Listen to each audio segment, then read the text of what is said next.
The stars were quiet tonight. Too quiet. He sat alone in the command pod, boots locked into place, helmet off, staring through the reinforced viewport at the blank, black nothing stretching in every direction. The silence didn't comfort him. It made his bones itch. Not from fear. No, fear came later. This was something older, something deeper. Captain Thren Lokar of the Drakari Survey Corps had seen hundreds of systems, catalogued more than any other living Zarn-class explorer. He'd drifted through gas giants big enough to eat his entire homeworld, flown into the shadow of binary stars that roared like the heart of a forge. But nothing made his nerves crawl like Sector 8 Kel 3. They called it the Red Expanse. But it had another name. One they didn't speak out loud. Human territory. Officially, the humans were extinct. Unofficially, no one dared check. Lokar was one of the few to ever cross the old lines. One of the fools, maybe. Or the brave. It didn't matter anymore. He keyed into the system. The ship's voice buzzed. Trajectory locked. Entering prohibited zone in 3, 2. A ripple passed through his stomach as the stars twisted. The hyperdrive disengaged, and the ship dropped into real space with a sudden thud, like slamming into the floor of a long-forgotten crypt. There was no warfleet waiting, no humans, no comms chatter, just a graveyard of machines, silent and massive, floating like gods struck down in battle. Dozens, no hundreds of human ships, all dead, all hollow. Scorched hulls, shattered reactors, twisted steel curled like bone. Most alien species would have turned around then. But Lokar couldn't. Because he knew what they all whispered in the deep space taverns, that the humans didn't die here. They ascended, or worse, they survived. He drifted closer to the largest wreck. The ship was at least 5 kilometers long, shaped like a spear, marked with faded red insignia and symbols no one dared translate anymore. His comms crackled. He froze. Unauthorized presence. Leave now. He blinked. Control, repeat that. No response. He tapped again, thinking it was static. Human space is closed. This is your final warning. The voice wasn't machine. It wasn't alien. It was human. His blood chilled. He turned on the recorder, heart thumping. Captain Lokar of the Drakari SC, this is an exploratory mission. No harm intended. Please identify. Silence. Then, you were warned. And everything went black. He woke to darkness. His ship was gone. He was lying on cold metal. He groaned, hands trembling, breathing hard. The air tasted stale, like something had died in it long ago. Dim lights flickered on. He wasn't alone. There was a figure, tall, broad, standing across the room, not armored, not alien, human. But this wasn't the soft, bureaucratic breed shown in the archives. This one looked carved from war, covered in scars, a face like a fist, a stare like winter. I told you not to come here, the man said. His voice was low, unforgiving, heavy with something ancient, loss, rage, history. Lokar tried to speak. His throat cracked. You're alive? The man stepped forward. No, not like you think. He paused, eyes narrowing. None of us are. We were left behind to make sure no one ever forgets why this space is forbidden. Lokar coughed. I didn't mean to trespass. I just wanted to know. The human's expression didn't change. You wanted answers. You're going to get them. But you won't like what you find. None of your kind ever does. And with that, the man turned and walked away.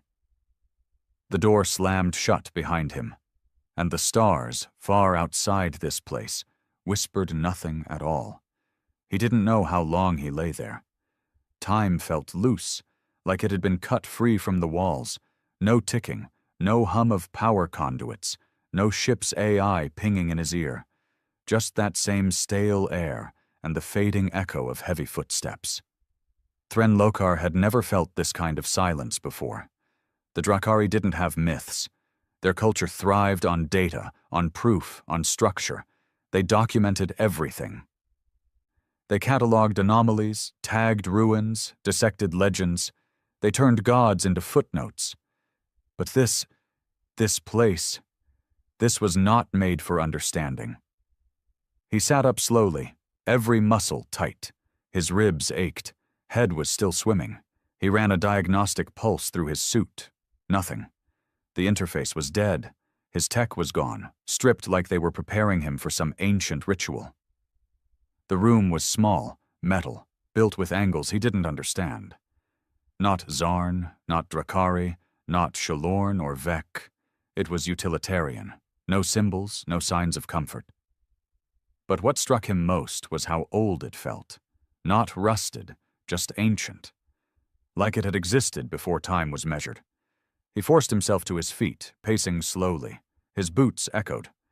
One wall held a sealed hatch. No panel, no handle. Just a seamless slab of dark steel. "Anyone?" he called. Nothing. He wasn't afraid of death.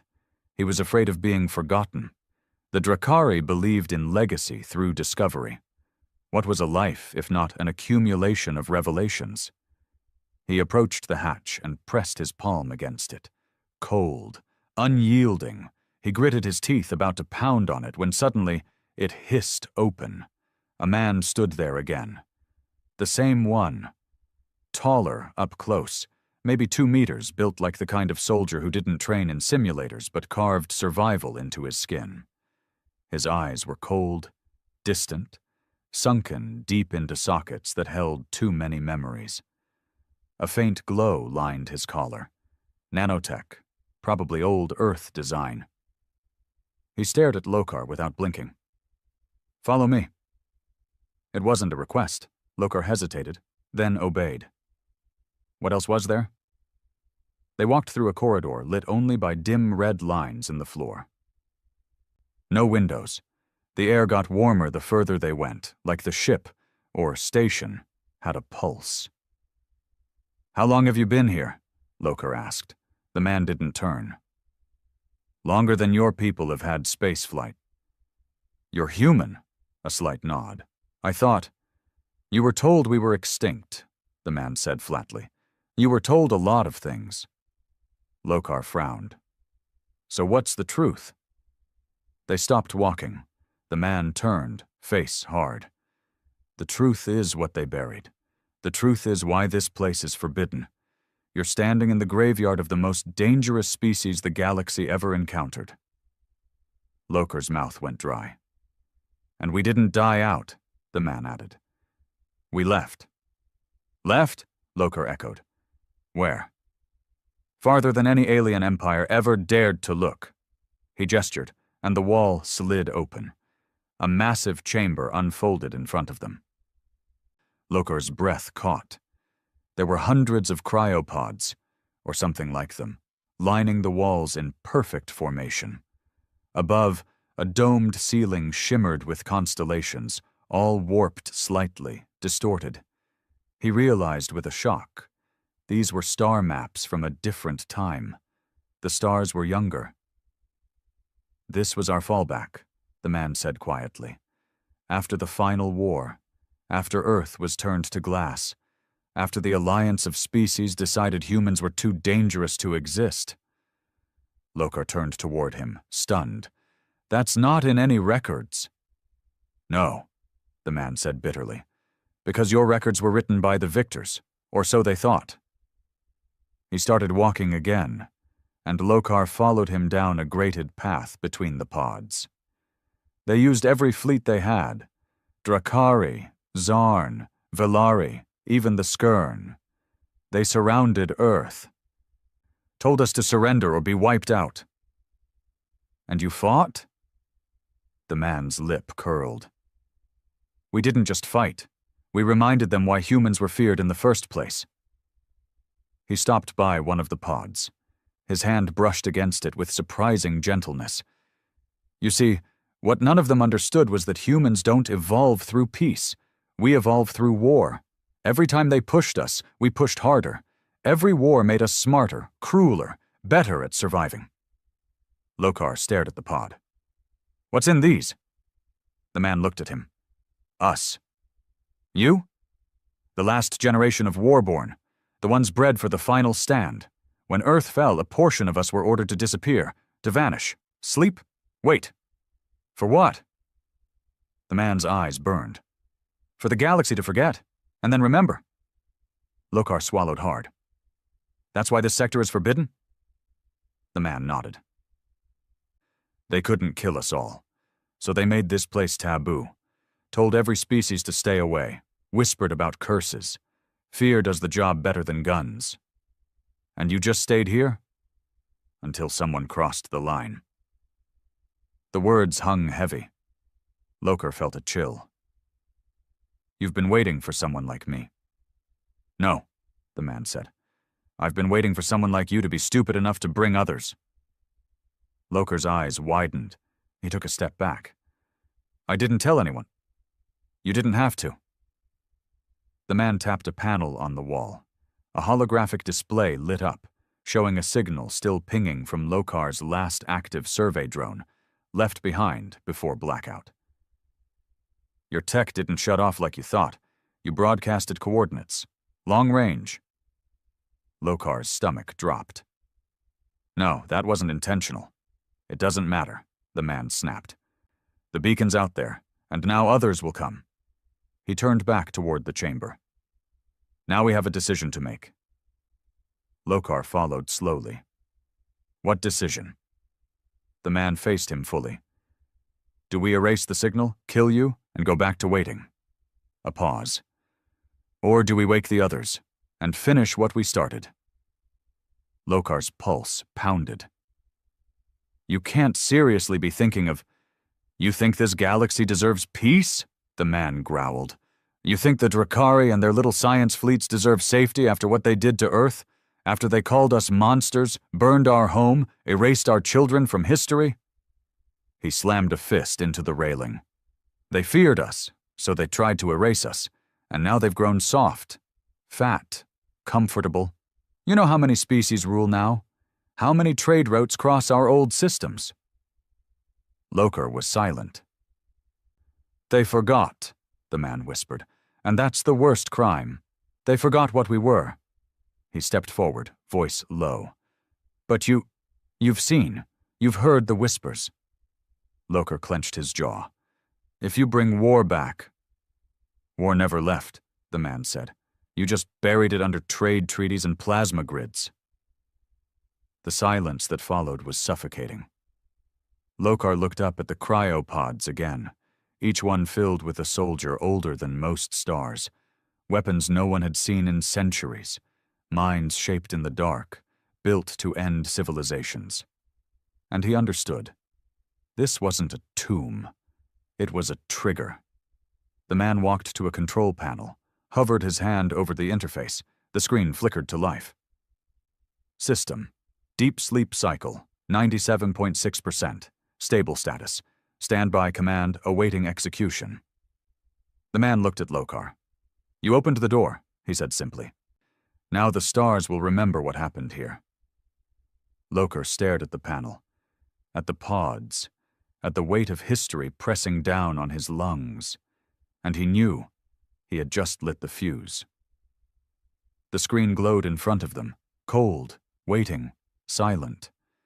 Lokar had seen war footage in archives, sure. He'd studied tactics and battles, run simulations with AI projections of historical human warfare. But this was different. This was real. This was war beneath the skin, something ancient and unrelenting. The man's hand hovered just above the control panel, fingers twitching slightly, as if muscle memory from centuries ago still remembered what came next. You don't have to do this, Lokar said, keeping his voice low, careful not to sound like he was begging. The man didn't look at him. I don't have to breathe either, he said flatly. But some things are instinct. Lokar took a step closer, his boots barely making a sound on the cold metal floor. Who are you? There was a pause, as if the man didn't want to answer, or maybe he was remembering whether he still deserved the name. They called me Rain. Lokar blinked. That's not in any record. Good, Rain said, eyes flicking toward him for the first time in minutes. That means I did my job right. Lokar studied him, brow furrowed. You were a commander? Rain gave a dry laugh. No, commanders gave orders. I was the one who made them real. The last war wasn't fought in lines and ranks. It was fought in the silence, shadows, burnt cities and broken planets. When it came time to bury us, they didn't bury soldiers. They buried ghosts. He turned back to the console. You think we forgot? Rain said. You think we forgave? Lokar swallowed hard. It's been over 300 cycles. Not to us, Rain snapped. Not to the ones who lived in cryo, not to the ones who remembered children screaming under orbital bombardment. Time doesn't erase war, it just dulls the knife. The chamber hummed softly. The cryopods above flickered with faint life, pulsing like sleeping giants about to wake. Lokar's eyes scanned the endless rows, dread coiling in his gut. You said you were waiting, Lokar said. Waiting for the galaxy to forget. But they haven't, not really. You've still got them scared. That's why this space is off limits. Rain grunted. Scared? Maybe. But scared of a myth. Not the truth. They made us legends so they could erase the guilt. The humans were monsters. We had to stop them. That's the line, right? Lokar didn't answer.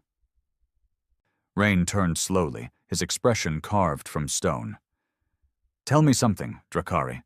How many planets did your kind help burn during the final purge? Lokar's throat tightened. I wasn't alive. That's not what I asked. Lokar looked away. 5, he said quietly. My ancestors were part of the Cordic sweep. They assisted in cleansing 5 colonies during the war. Cleansing, Rain repeated with venom. Nice word. Sanitary, clean. Makes it sound like a dusting job instead of what it was. Genocide. Lokar didn't argue. You know what they did to our cities, Rain said, stepping forward. They didn't just kill soldiers. They targeted schools, hospitals, shelters. And when we retaliated, when we hit back, we were called inhuman, dangerous, worth exterminating. He stared into Lokar's eyes. They called it a purge. We called it a massacre, and when we refused to die quietly, they decided to lock us behind fear. Rain turned back to the console. The screen blinked softly, waiting for confirmation. And now, he muttered, the stars whisper again. Lokar stepped closer, voice calm but urgent. You press that button, and they won't whisper anymore. They'll scream. The entire galaxy will see it as proof that humans were never safe to begin with. Good, Rain said coldly. Lokar gritted his teeth. You think you'll win? Rain didn't answer right away. He stared at the blinking cursor like it was a gun barrel aimed at the future. We don't need to win, he said finally. We just need them to remember why they lost sleep when they saw a human warship in orbit. Lokar felt anger rising, not rage, but that slow, helpless kind of fury that comes when you know you're not just witnessing history, you're being swallowed by it. There's another way, he said. Rain laughed without humor. There was another way, before the bombardments, before the betrayal, before they turned our sun red with blood. Lokar looked around the chamber again.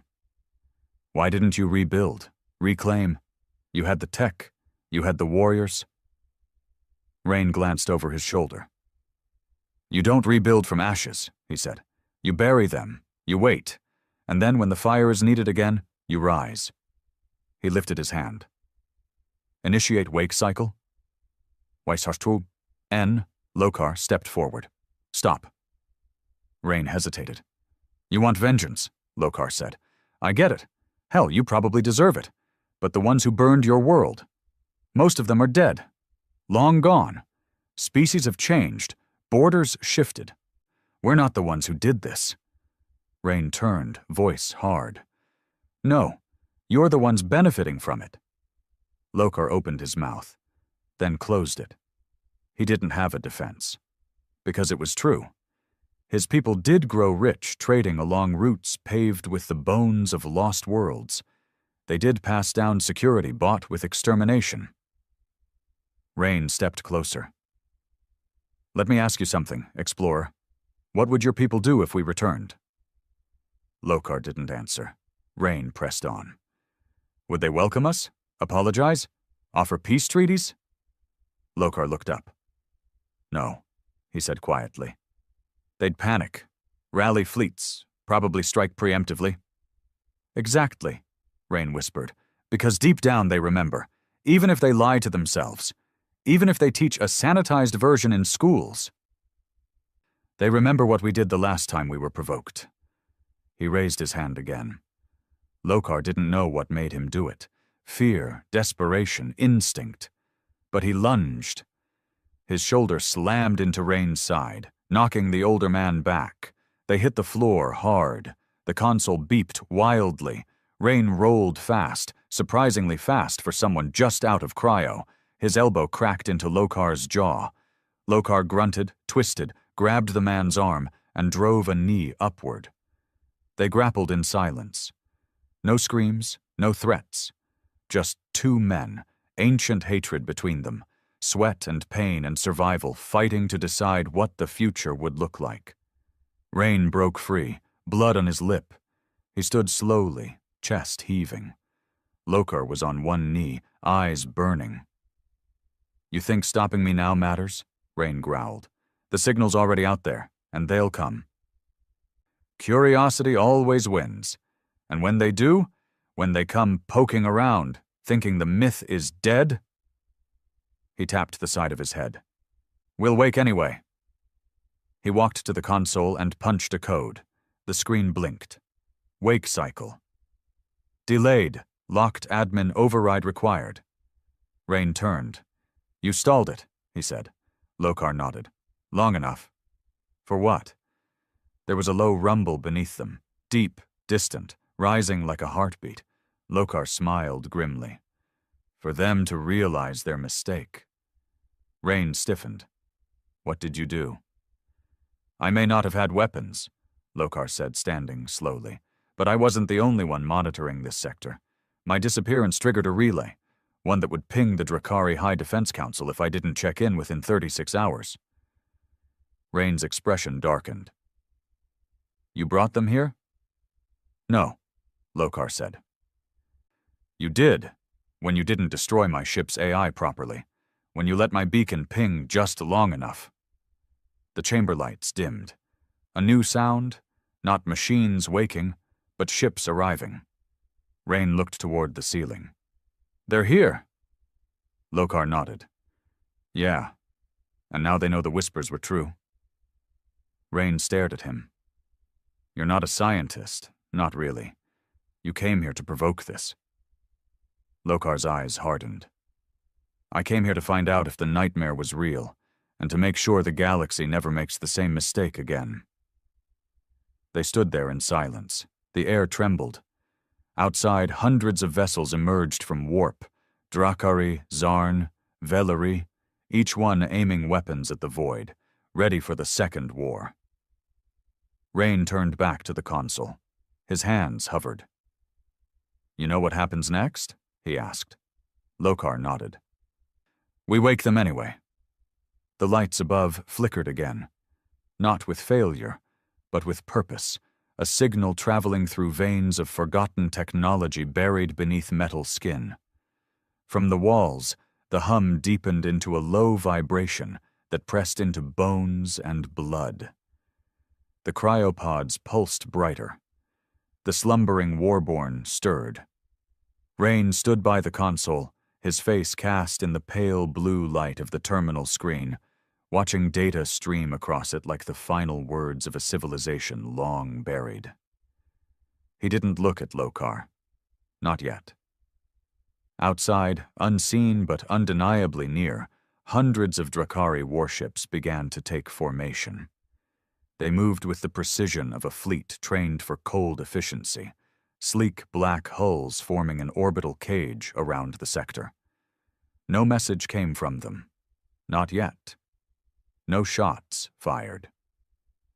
But silence in the face of fear was rarely mercy.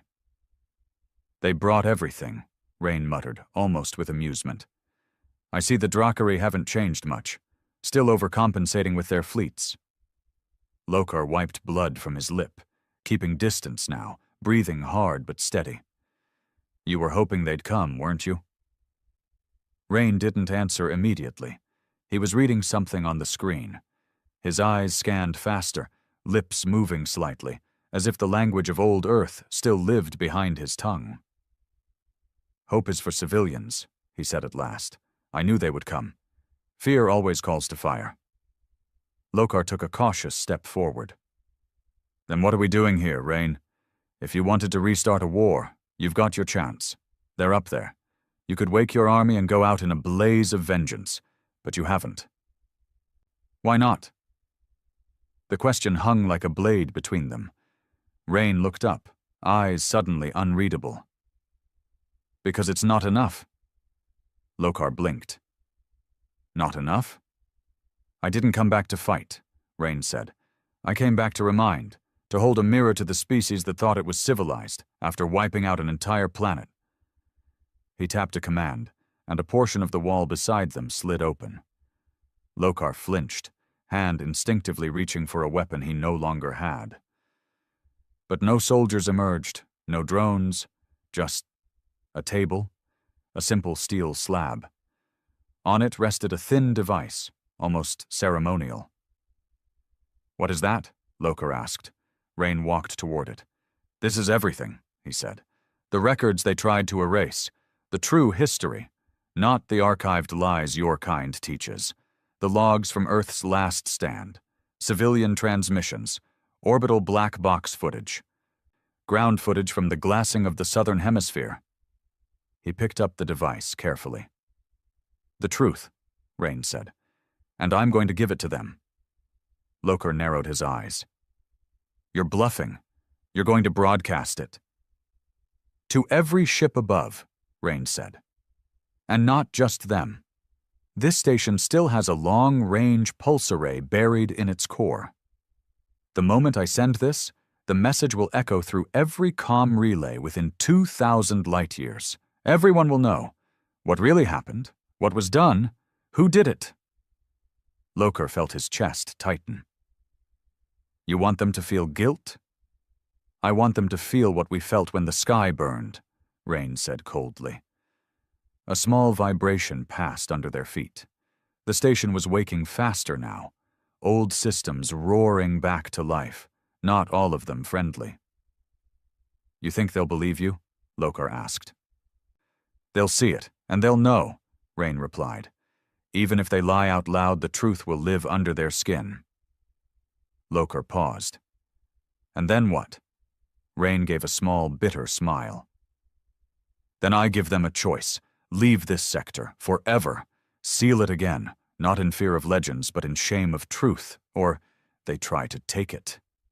And you're ready if they do." "I'm always ready." Silence stretched between them.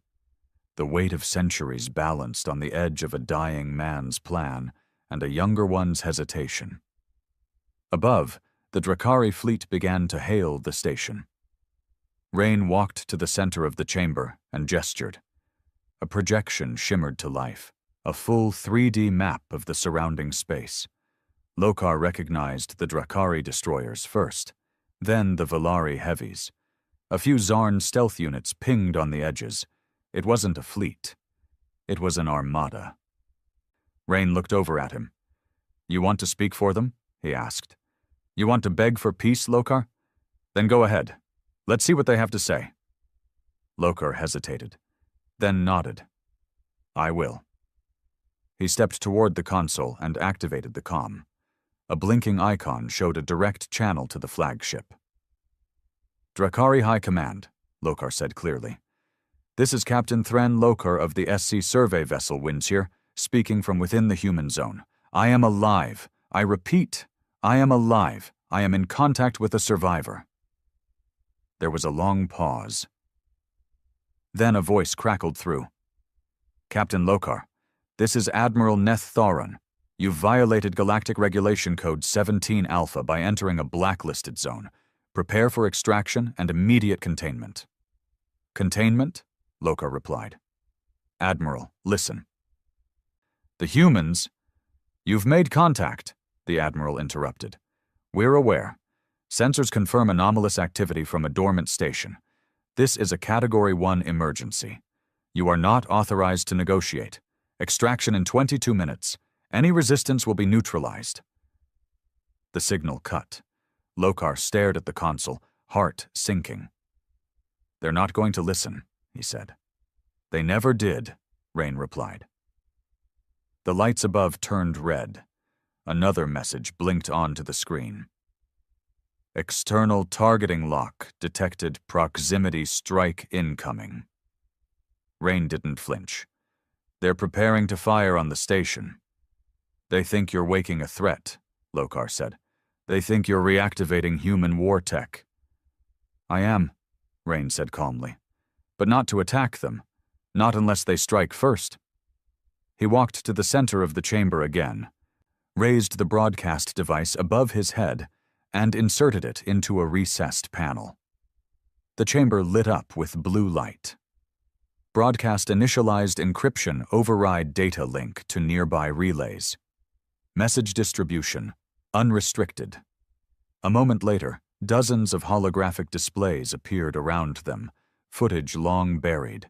Not military footage, civilian, a child screaming under rubble, an old woman dragging a bleeding man toward shelter, skycams showing orbiting fleets firing down on populated continents, cries for help, static, fires, screams, faces, human faces, burning under the light of weapons never meant for war, only extermination. Rain stepped back, arms crossed. Let them watch. Lokar felt sick, not from gore, from truth. This wasn't propaganda. This wasn't doctored. This was real. And now it was everywhere. All over the galaxy. Terminals flickered to life. Ships far from the sector began receiving high-priority relays. Across Drakari territory, officers stared in silence at ancient war crimes they thought were buried. Valari citizens in trade ports dropped their tools to watch burning cities they'd never been told existed. Zarn elders bowed their heads. The truth was loose now. Above, the fleet stopped moving. A single message came through. Stand by. Rain exhaled slowly. There it is. Lokar glanced at him. They're hesitating. No, Rain said. They're deciding whether the lie was worth the comfort. The cryopods began to dim again. Shutdown sequence initiated. The Warborn would sleep. Not because they lost, but because the truth did more damage than bullets ever could. Rain walked toward the wall, leaned against it like the weight of 1,000 years had finally landed on his shoulders. We didn't want war, he said quietly. We wanted to be left alone. We wanted to exist. But the galaxy decided it couldn't handle us, so they chose to rewrite us. He looked at Lokar. And now, they remember. Outside, the Drakari fleet began to withdraw. No weapons fired, no demands, just retreat. Not out of respect, out of shame. Lokar watched the displays slowly fade, one by one. The silence after was heavier than screams. You win, he said. No, Rain replied, voice hollow. I just reminded them that monsters don't always die. Sometimes they just sleep until you call them again. Lokar stood in the blue light of a forgotten war and finally understood what Rain had been trying to say from the beginning. The danger wasn't that humans would attack again. It was that they'd already done enough damage just by existing. The silence after the broadcast wasn't peace. It was the breath before a scream. Rain sat on the grated floor of the chamber, back against one of the cryopods. His breathing had steadied, but his eyes didn't blink much anymore. He watched the walls, listened to the hum of machines winding back into sleep. His people would rest again, for now. But something had changed, and not even he could tell what direction it would twist. Across the galaxy, the message echoed like a curse. Lokar stood by the edge of the chamber, arms folded, head bowed. He hadn't moved for minutes. He couldn't. There was too much unraveling behind his eyes. He'd just watched a world die. Not from natural disaster, not from alien invasion, but by coordinated effort, executed by species now calling themselves enlightened under banners of unity, balance, order. It was worse than a war crime. It was cultural execution, and he had never read about it, never heard a whisper of it in all his years in the Drakari Survey Corps. Not one mention in military archives, not one lecture in galactic history academies. Thoron won't let this go, Lokar said finally, voice low. He won't just walk away. Rain didn't even look at him. He already has, for now. But yeah, he'll be back. Maybe not with guns this time, Lokar added. Rain turned his head slightly. You're assuming they've got the spine for diplomacy now. Lokar didn't answer. There was no point arguing. Everything had shifted. You couldn't unsee a burning world. You couldn't silence a child screaming through static while the sky turned red. He stepped closer to one of the pods, staring through the glass. The figure inside looked young. Not a soldier, at least not at first glance. But then again, Lokar thought, that was what made it worse. The Warborn weren't twisted monsters. They were people, human people, raised for vengeance maybe, frozen in a final act of defiance. But people all the same, and the galaxy had tried to erase them. Now the galaxy remembered. The chamber lights dimmed into their resting glow, not dead, but waiting. So what happens now? Lokar asked. Rain leaned his head back against the cold steel, eyes half closed. Now? He gave a soft, humorless laugh. Now we wait for someone to flinch. Lokar's brow furrowed. That's it? What else is there? Rain muttered. The truth's out. We're not launching a crusade. We're not out for a holy war. But don't mistake that for weakness. Lokar crossed his arms. Then why show restraint? Rain finally looked at him. Because we've already won. The moment those fleets pulled back, the moment your admiral looked at that footage and decided not to give the fire command, that was victory. He tapped the side of his skull. They're afraid again. You think fear is the goal? No, Rain said, but it's a good start. There was a pause. Then a sharp beep echoed through the chamber. Lokar turned. The main console flashed with a new message. Unauthorized signal. Neutral relay message received. Play? Lokar's eyes narrowed. He stepped over to the panel and tapped the screen. Rain stood, slow and deliberate, moving beside him. The message played. A figure appeared. Drakari, but not military. Civilian clothes. Academic demeanor. A woman with silver skin and red inked markings under her eyes. A historian. Lokar recognized her from holopapers he'd read in academy. Dr. Vera Till, one of the leading voices on xenohistory. She looked pale. To the operators of the Human Zone broadcast, I don't know if this message will reach you directly. We intercepted your data pulse 3 hours ago. It spread across 6 sectors in less than 20 minutes. Every major archive flagged it for authenticity. The footage is real, verified, old, untouched, the kind of truth that gets you exiled or executed in most systems. I don't know who you are, but I know what this means. The galaxy has to answer for what it did. I want to help. I'm traveling now, quietly. They'll try to stop me. But I'll find a way through. I'll bring the ones who still believe in justice. The real kind. If you'll talk. This isn't a threat. It's a plea. Don't vanish again. Don't leave us with just ghosts and whispers. The message ended. Lokar stared at the screen. Rain said nothing at first. Then, "She's brave." "She's Drakari," Lokar said. "So are executioners." They fell into silence again, but this time it felt different. Something had shifted, subtly, but undeniably. "You'll meet with her?" Lokar asked. Rain shrugged. "If she makes it through the net, most won't." Lokar hesitated. "You want my help?" Rain raised an eyebrow. "Do I look like I trust easily?" "No," Lokar said. "But you're not stupid.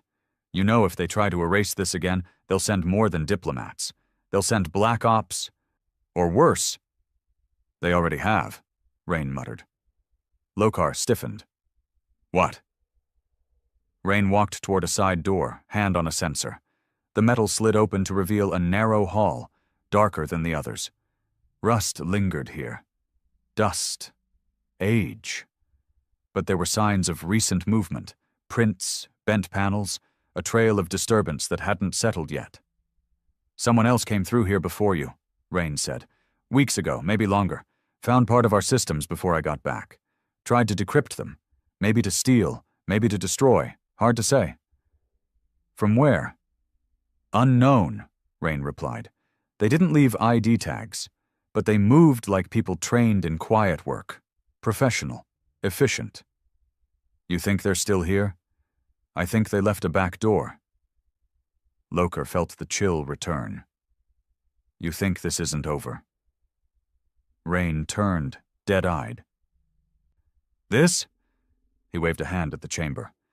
"This was the opening shot, the first truth bomb, but the real war hasn't started." Lokar nodded slowly. "Then we need to prepare." Rain smiled faintly. "That was the plan all along." He led Lokar down the hall, toward a deeper part of the station. As they walked, Lokar noticed the air growing colder, the walls thicker, more reinforced, not like a facility, like a bunker, a final fallback. The deeper they went, the clearer it became. This place wasn't just a relic. It was a bastion, a fortress carved into the heart of forbidden space, and it wasn't finished sleeping yet. "What is this place, really?" Lokar asked. Rain answered without looking back. "This is the scar they couldn't heal, the reminder they couldn't erase. This is where we left the part of humanity they were too afraid to kill." They stopped before a sealed door, larger than any they'd passed. Rain placed his hand on a scanner. The door opened with a long, grinding sound, like something ancient had finally decided to wake up. Inside was an armory, not just weapons, ideas, strategies, maps, counter-intel, the legacy of Earth's final resistance. And at the far end of the room, resting under layers of protection, a pod, different from the others. Sleeker, marked with insignias even Lokar didn't recognize. Rain approached it slowly. "This one didn't sleep with the others," he said. "Too dangerous." Lokar frowned. "Who is it?" Rain looked over his shoulder. "The one they fear the most." And with a hiss of steam, the pod began to open. The hiss of the pod's seal cracked through the still air like thunder in a church. Lokar instinctively stepped back. Steam poured out from the pod's edges as ancient hydraulics hissed to life. Rain didn't flinch. He stood close. Too close, in Lokar's opinion, watching, waiting, jaw clenched tight like a man confronting a memory he'd tried to forget. "What is this?" Lokar asked, voice tight. "Who's inside?" Rain didn't answer immediately.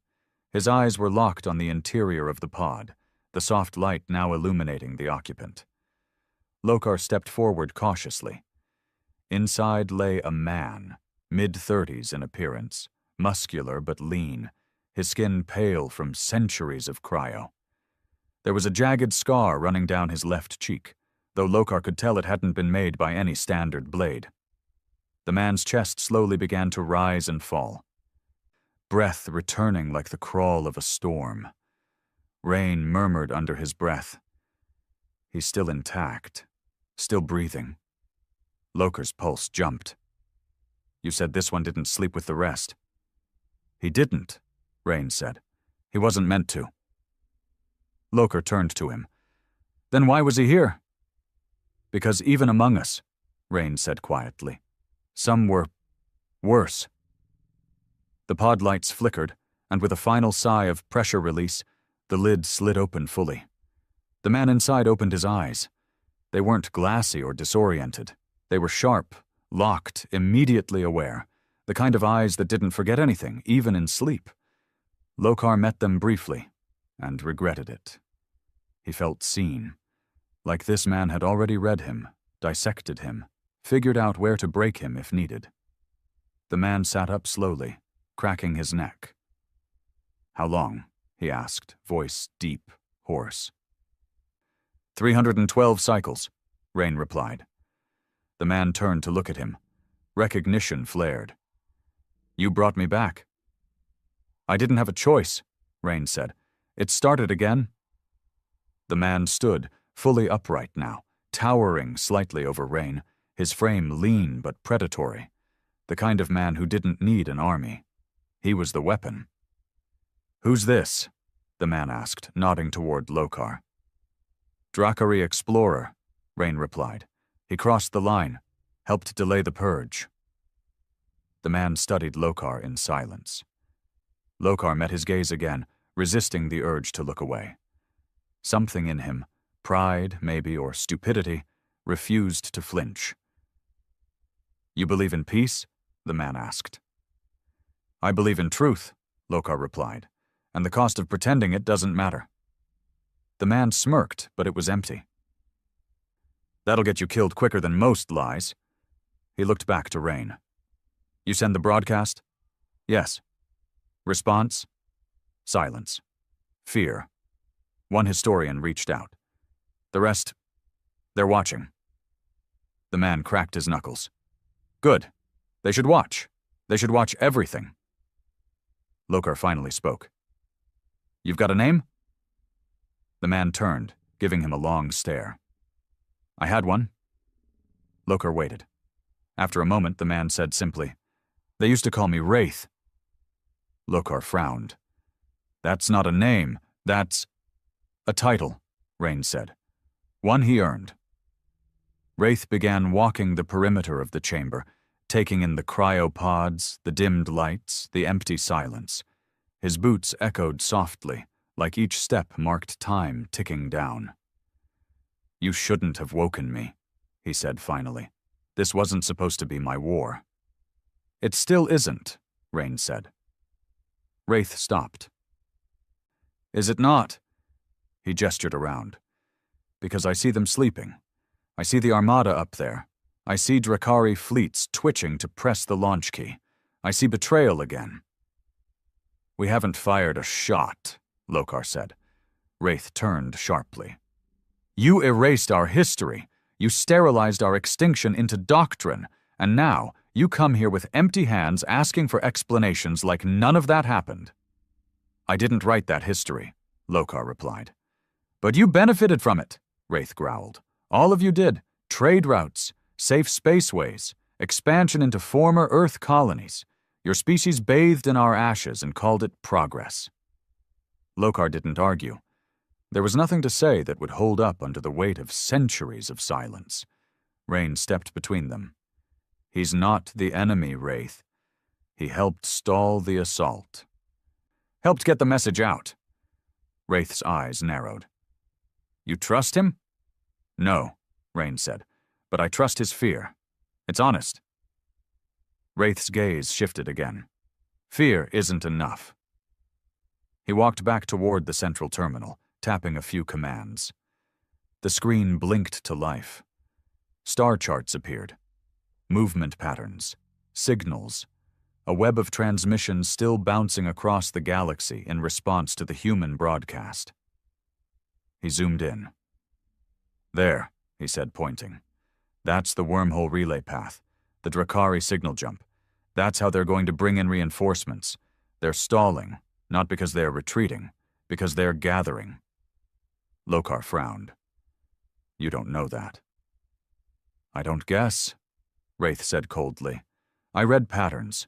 I built the original ghost fleets. I know how your kind thinks. They're not retreating.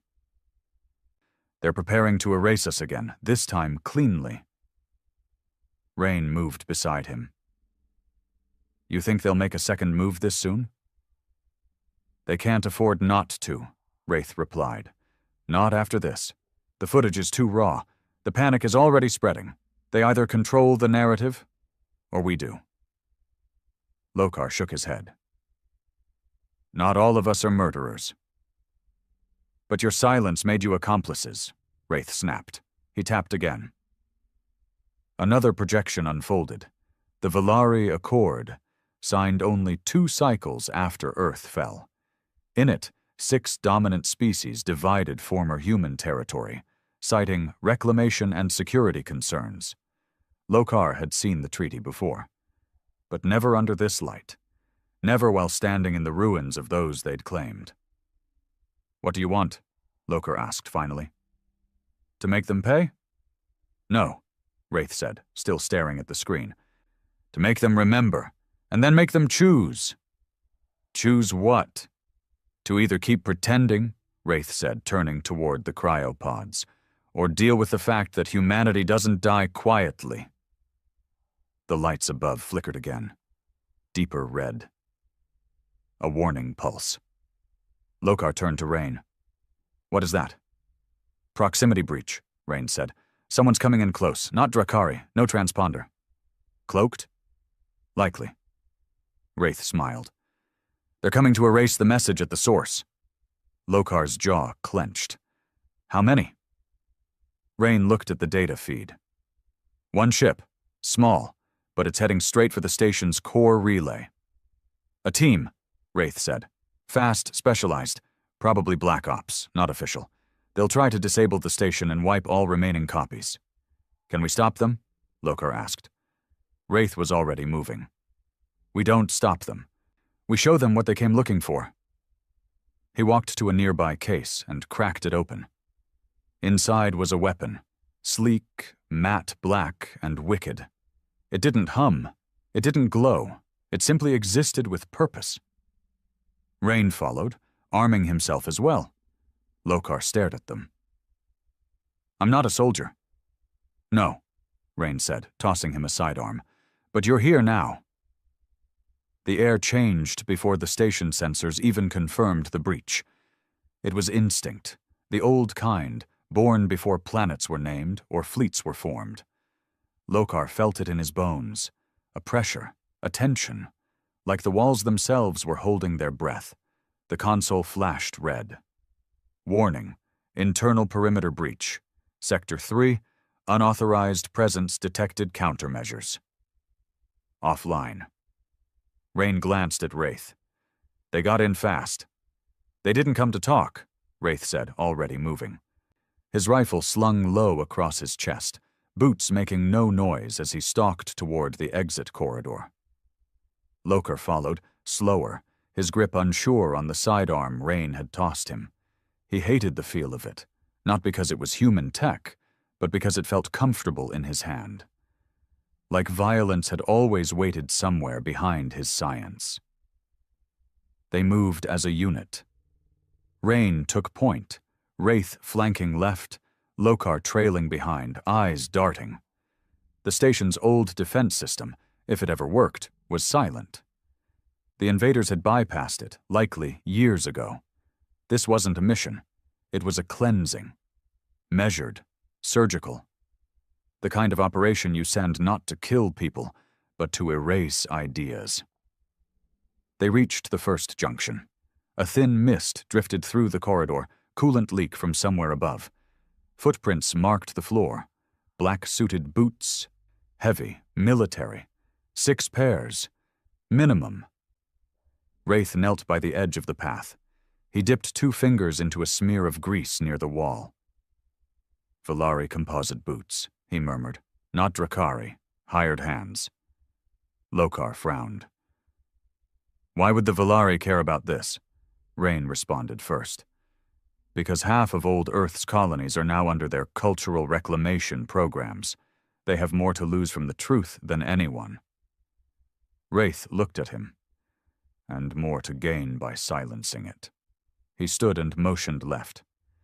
"They'll hit the relay node first, kill the main power, then clean the cryo vault." Lokar's stomach turned. "They'll kill the sleepers?" "They'll make sure they never wake again," Rain said. "If they succeed, the message dies here." Wraith's voice was colder than ever. "Then they don't leave." They moved forward. The corridor bent into darkness, lights flickering above as old systems struggled to hold pressure. For a moment, Lokar imagined himself inside the throat of some ancient beast, trudging toward its heart, surrounded by bones and steel. They reached an open hatch. Scorch marks. A breach charge had blown the panel. Beyond it, Sector 3 loomed, a maintenance zone with heavy pipes, exposed wiring, and high platforms above, perfect for ambush. "Stop," Wraith said. They froze. Rain glanced at him. Wraith stepped forward, eyes narrow, scanning. He pointed toward a pipe. Tripwire. Barely visible, a thin filament stretched across the path, angled low, almost laughably subtle. Lokar's breath caught. "Anti-personnel frag," Wraith whispered. "Old trick, cheap, effective." He knelt and clipped the wire with a small magnetic blade, disarming it in seconds. "They're expecting us." "They're hunting us," Rain corrected. Wraith looked at Lokar. "Still with us, Explorer?" Lokar nodded, jaw tight. "Good," Wraith said. "Then stay low, and whatever happens, don't freeze."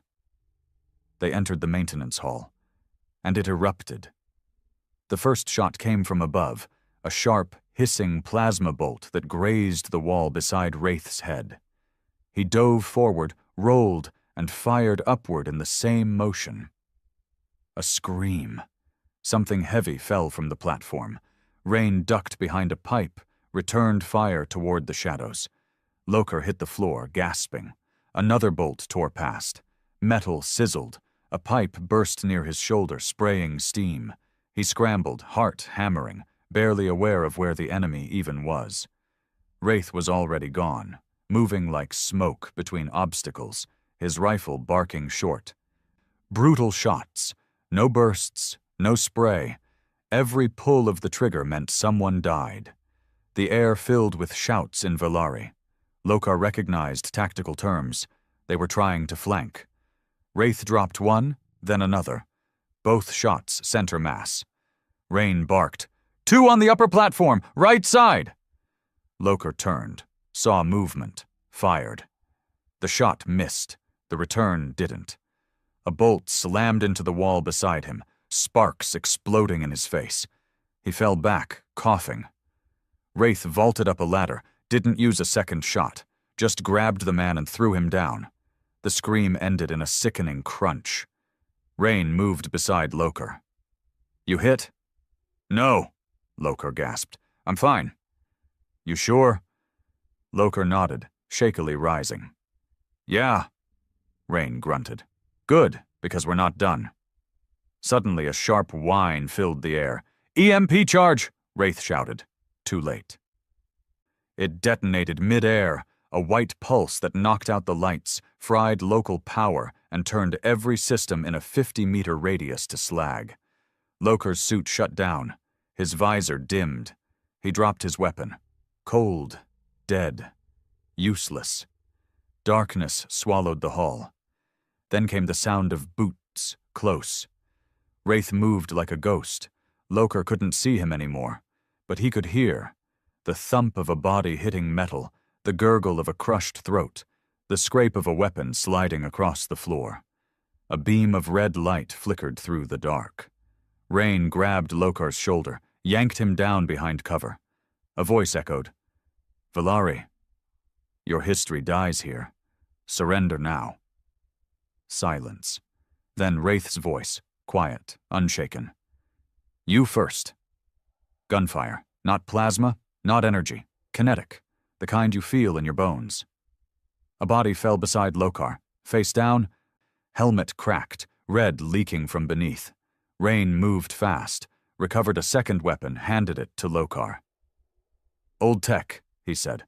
"Still works after EMP." Lokar took it with shaking hands. "What now?" he asked.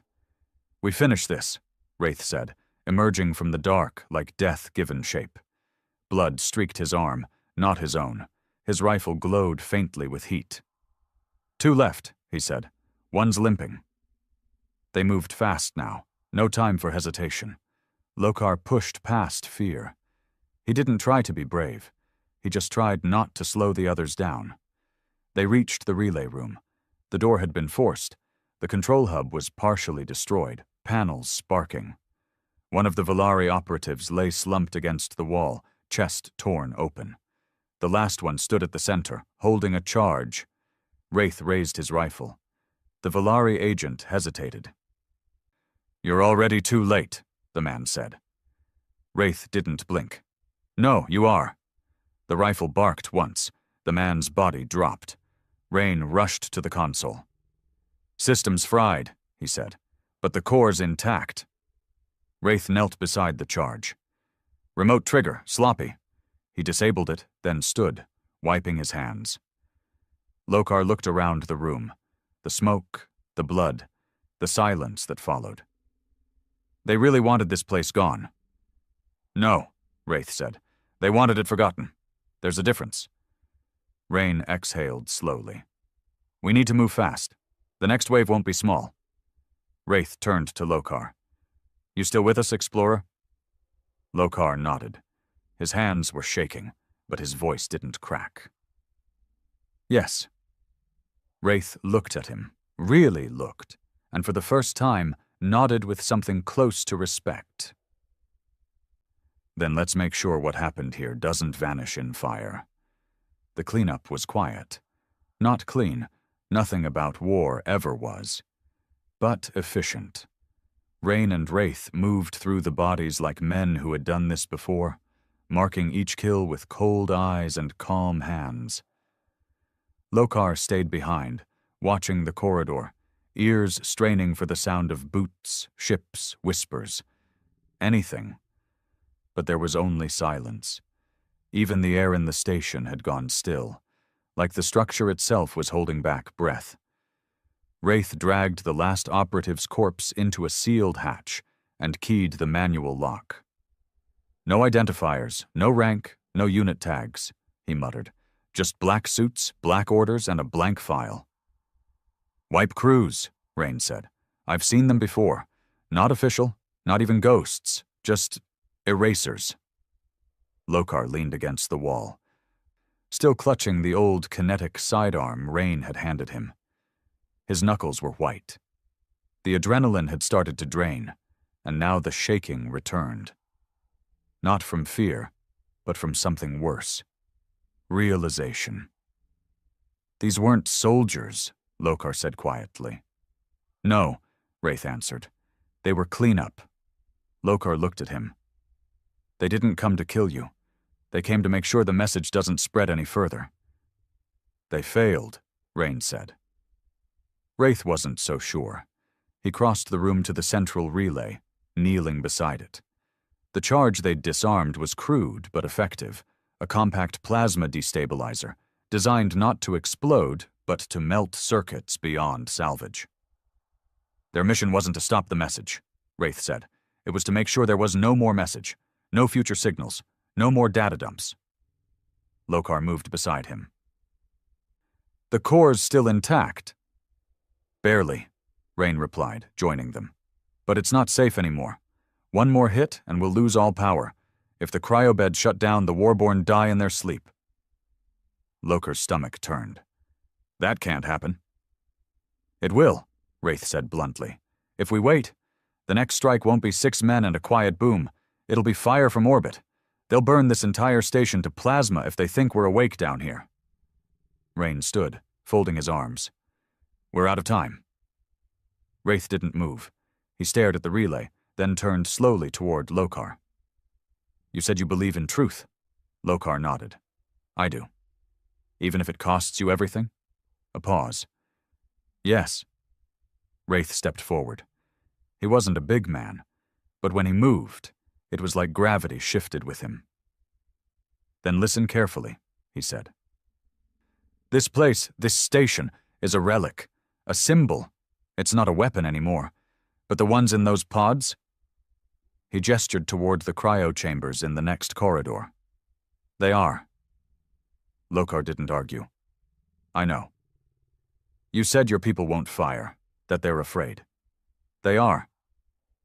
Fear fades, Wraith said. Eventually, fear turns to strategy, and strategy says, kill the threat. Lokar's voice dropped. What are you saying? I'm saying it's time we stop hiding in ruins and waiting to die. If the galaxy's going to come for us, then let it come for something that bites back. Rain said nothing. He didn't need to. The room felt smaller now, like the walls were listening. Lokar looked between them. You want to wake them?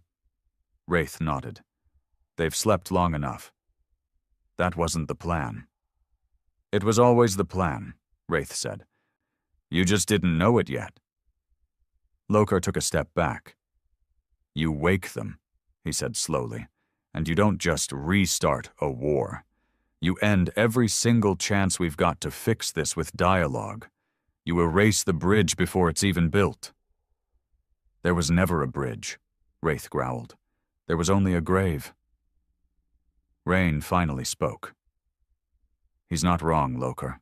We were never meant to live. The galaxy made that choice when they signed the Purge Accords. And this is justice? Lokar asked. Waking up an army of the dead to finish what the living couldn't? No, Wraith said.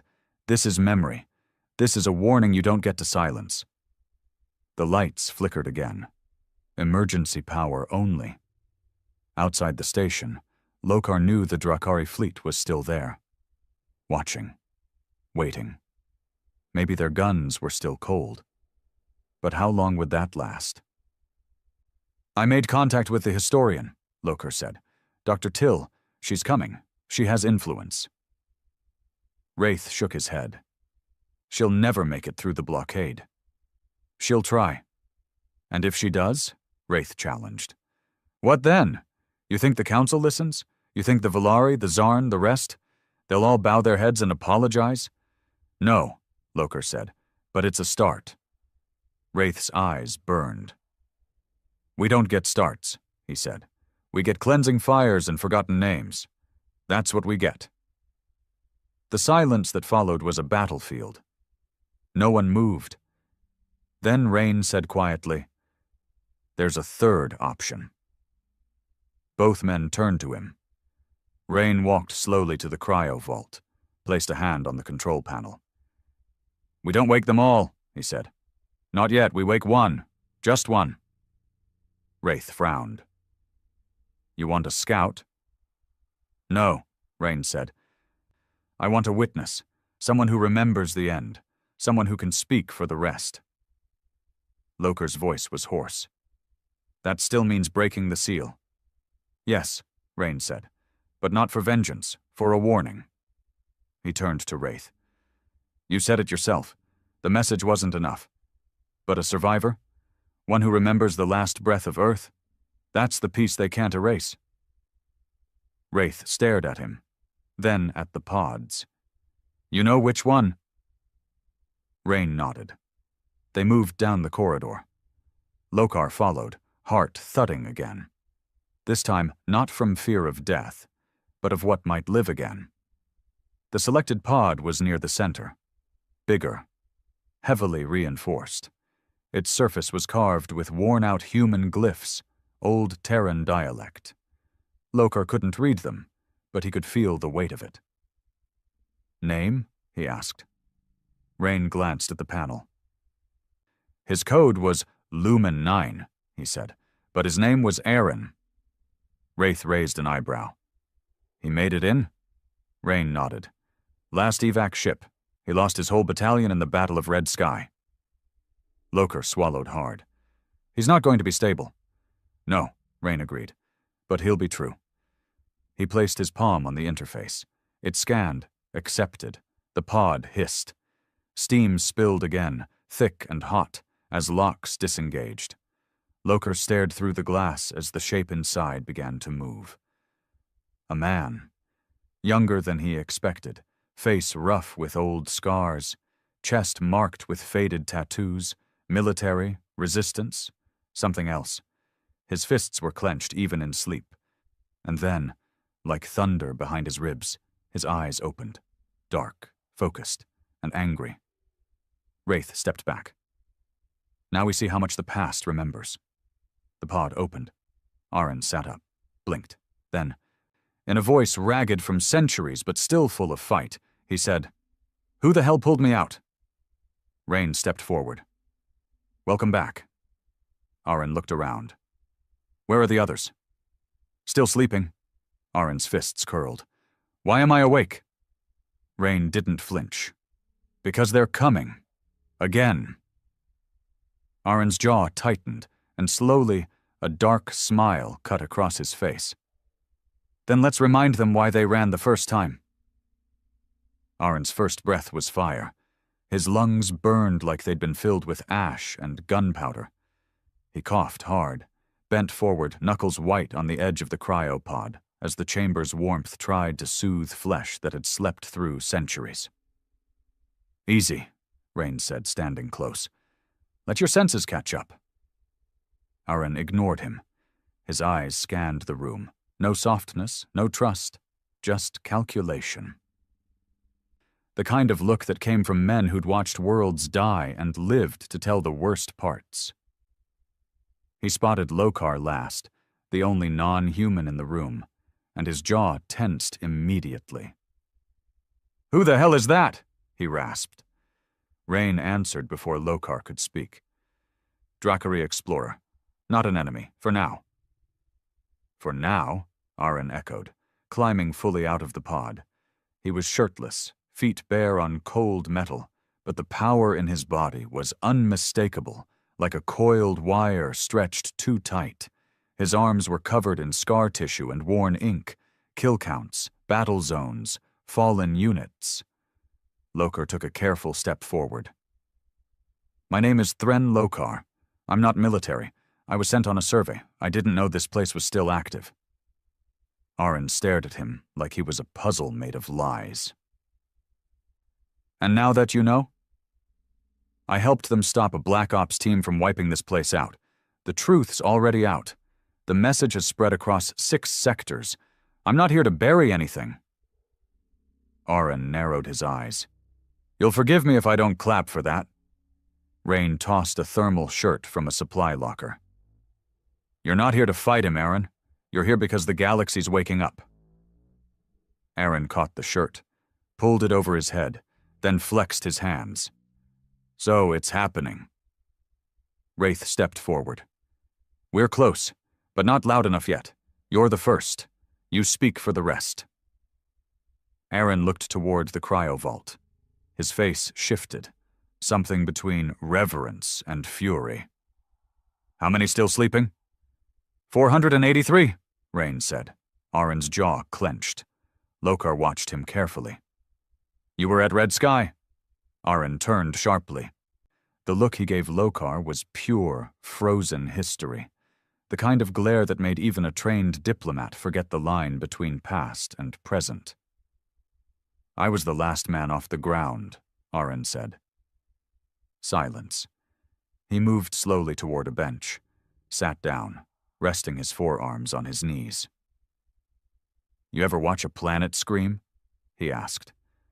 No one answered. He didn't wait for permission. Red Sky wasn't supposed to be a battlefield. It was a refugee zone, one of the last untouched cities. No weapons, no defenses, just survivors. Lokar nodded slowly. "We've seen the footage." Aaron's head tilted. "Footage? You were part of the broadcast. Rain sent it out. Civilian logs, Ground feeds. Aaron chuckled once, dry and bitter. You think that's the worst of it? Rain leaned against the wall. He saw what the cams didn't catch. Aaron's voice darkened. You want to know what I saw, Drakari? You want to understand what your people chose to forget? Lokar didn't speak, so Aaron told him anyway. They came down in waves, Zarn assault teams, cloaked Valari hunters, orbital artillery from your fleets. They said it was surgical. That's the word they used. Surgical strike. Like we were tumors. He cracked his knuckles one by one. They didn't drop bombs. They dropped atmosphere burners. It sucks the oxygen out of entire blocks. We watched grandmothers and infants claw at their throats before they caught fire. They dropped neurostatic disruptors, tech designed to collapse thought patterns. People started chewing their own tongues off. One guy shoved a broken pipe into his own head. Lokar turned pale, but didn't look away. Aaron smiled darkly. No mercy, no surrender. Just sterilization. He looked at Wraith. You ever tell him about the Enoch schools? Wraith shook his head. Didn't seem like the kind of truth he was ready for. Aaron nodded. Figures. He looked back to Lokar.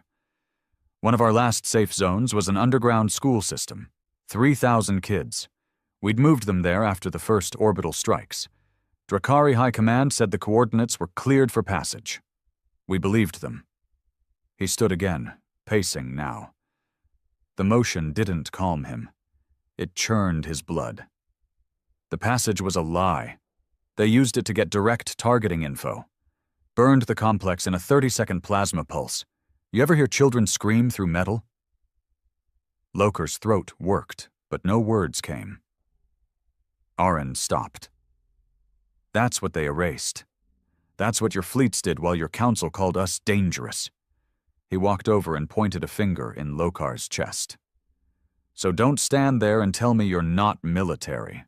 If your boots walk the path that genocide paved, you're part of the silence. Rain stepped forward. Aaron! No!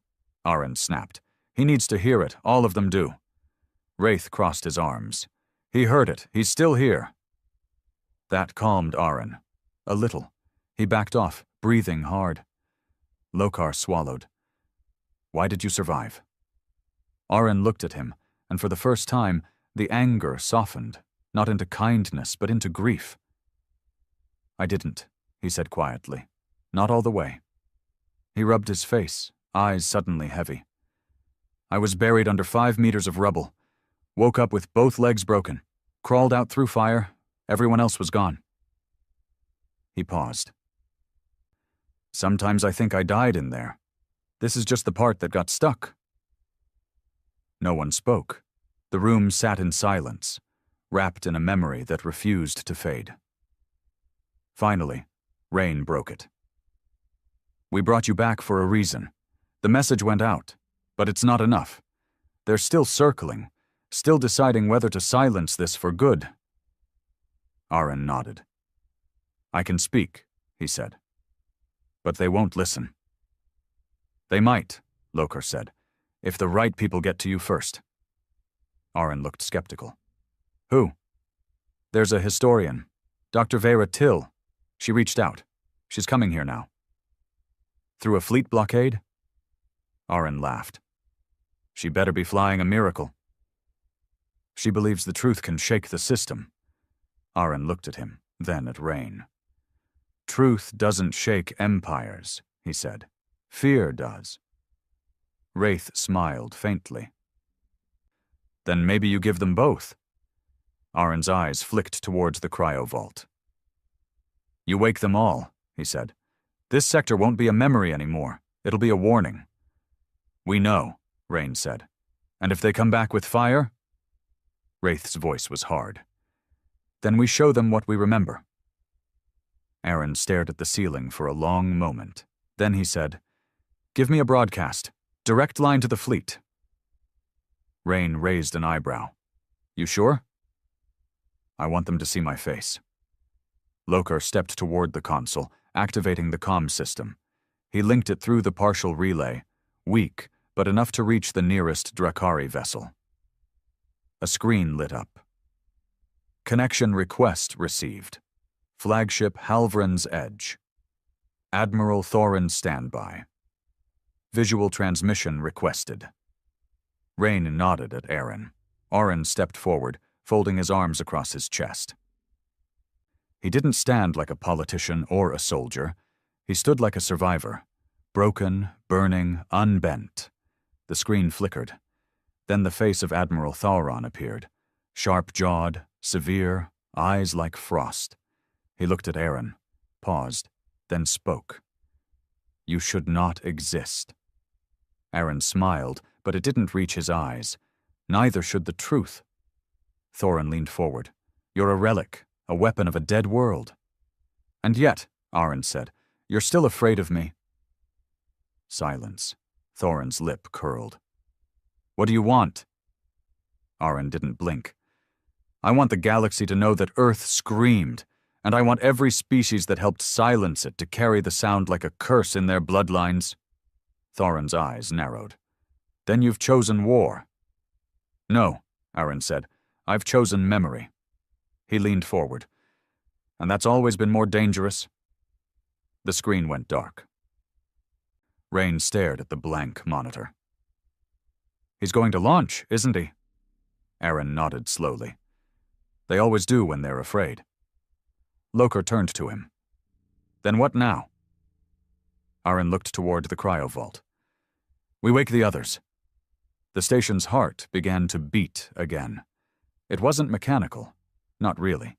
It was something deeper, older, a rhythm locked inside the steel and silence of this place, a buried pulse that only needed a reason to wake. Now it had one. Aaron stood at the edge of the cryovault, his jaw clenched, eyes locked on the wall of pods that stretched like a cathedral of frozen vengeance. Rows upon rows of sleepers, not dead, not alive, not waiting, preserved, a time capsule full of fury. Rain was beside him, typing the command code slowly, deliberately. There was no panic, no shouting, only the weight of decision. Behind them, Lokar watched the console's screen flash with ancient glyphs. A language that hadn't been spoken in 3 centuries began crawling across the monitor like a forgotten warning. Wake protocol initiated confirm release sequence? Why so Rain didn't press it, not yet.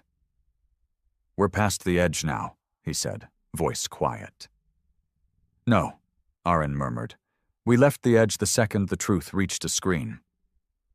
Wraith stood on the raised platform, overlooking the vault like a warden returning to a prison he once ruled. His arms were folded, face unreadable. He hadn't spoken much since the broadcast with Thorin. But his silence wasn't fear, it was focus. Like every possible outcome was playing behind his eyes at once. Lokar stepped forward. "This will change everything," Aaron glanced at him. "That's the point." "No," Lokar said, firmer. "I mean everything. You wake them, and the galaxy won't wait. The moment these pods open, you're not dealing with questions or negotiations. You're a target again." "We've always been targets," Wraith said. "But now you'll be visible." Lokar's voice rose. "They'll nuke this station from orbit. The blockade's still up. They're not just watching, they're calculating. I can feel it." Rain turned to him. "You think we don't know that?" "I think you're walking into the teeth of it willingly." Wraith finally moved. He came down the steps slowly and stood in front of Lokar, eyes hard. "You want to stop this?" Lokar didn't answer. Wraith leaned closer. "You want to keep this quiet? Let it fade again? Bury the bodies one more time under politics and trade deals?" "I want to survive," Lokar said. "And I don't think lighting the fuse helps anyone." Wraith's voice dropped to a growl. "You had 3 centuries to listen. You built empires on our grave. You taught your children we were beasts and made silence a religion." Aaron stepped between them. He's not wrong, Wraith, but it's too late now. Rain's finger hovered above the key. You sure about this? He asked Aaron. Aaron didn't hesitate. Yes. Rain pressed it. The console glowed red. Sequence confirmed, wake cycle engaged stasis fluid. Draining core temp rising subjects. 483. Status waking the vault came alive. It started with a hum, then a vibration through the floor. Lokar's instincts screamed at him to run, to get out before whatever was inside those chambers remembered what pain tasted like. But he stayed. One by one, the pods began to hiss, releasing steam, draining fluid that hadn't seen light in centuries. The walls turned gold from internal lights, pulsing with increasing intensity. Aaron exhaled slowly. His hands clenched and unclenched, like a man preparing to face a family reunion made entirely of ghosts. The first pod cracked open. Inside was a woman, lean, sharp-eyed, with half her scalp tattooed in old earth glyphs. She gasped as air hit her lungs, coughing violently, then snarled as if instinct told her she was still in battle. Aaron stepped forward, held her by the shoulders. It's over, he whispered. You're safe. You're home. She looked at him, blinked, then said, Aaron? He nodded. More pods opened. Men and women emerged, some stumbling, some shouting, some weeping silently. Most bore marks of battle, scars, implants, branding. They weren't clones. They weren't machines. They were humanity's final answer to extermination. Lokar stepped back, stunned. It was like watching time rupture. These people weren't soldiers in the modern sense. They weren't bred for fleet wars and drone strikes. They were infantry built for extinction, the ones sent in when the world was already on fire, tasked with dragging the last survivors out through teeth and shrapnel. And now they were waking to a world that had forgotten them. One man looked at Lokar, eyes full of confusion and recognition. That's a Drakari, he said, voice gravel. Aaron stepped beside him. He's not the enemy. He helped us. Another voice cut through. Doesn't matter. Their fleets still burn. Wraith raised his voice. Listen up. The room fell quiet, save for the hiss of more pods opening. You've been asleep for 312 cycles, he said. The war is over. Earth is gone. They erased us from history. But the truth is out now. We're not just ghosts anymore. We're memory, living, breathing proof. A murmur spread. One woman limped forward. Her voice was cracked. You woke us for a speech? No, Aaron said. We woke you because they're coming. Again. That sobered the room. Rain stepped forward. They sent a black team already. 6 operatives. Tried to destroy the station. We stopped them. But they're circling. They'll strike again. Aaron looked at the crowd. We don't fight yet. Not unless they fire first. But we don't run either. We stand. Wraith added. This time, when they look into the void, they see faces staring back. A silence followed, tense, full of unspoken questions. Then, slowly, a figure stepped forward. Big, bald, eyes like gunmetal. He placed a hand on Aaron's shoulder. You pulled me out of a dream, he said. You better make it worth it. Aaron grinned. You know I will. Suddenly the alarm blared. A red strobe filled the vault. External threat detected orbital lock. Flagship Halverin's Edge. Weapons online. Targeting active.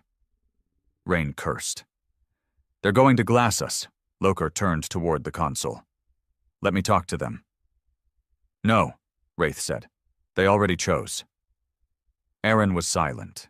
He walked toward the central chamber, climbed the stairs, and activated the command uplink. Communication. Request broadcast only recipient, Drakari High Command. He spoke, calm and clear. This is Aaron, survivor of Red Sky. You know my name now.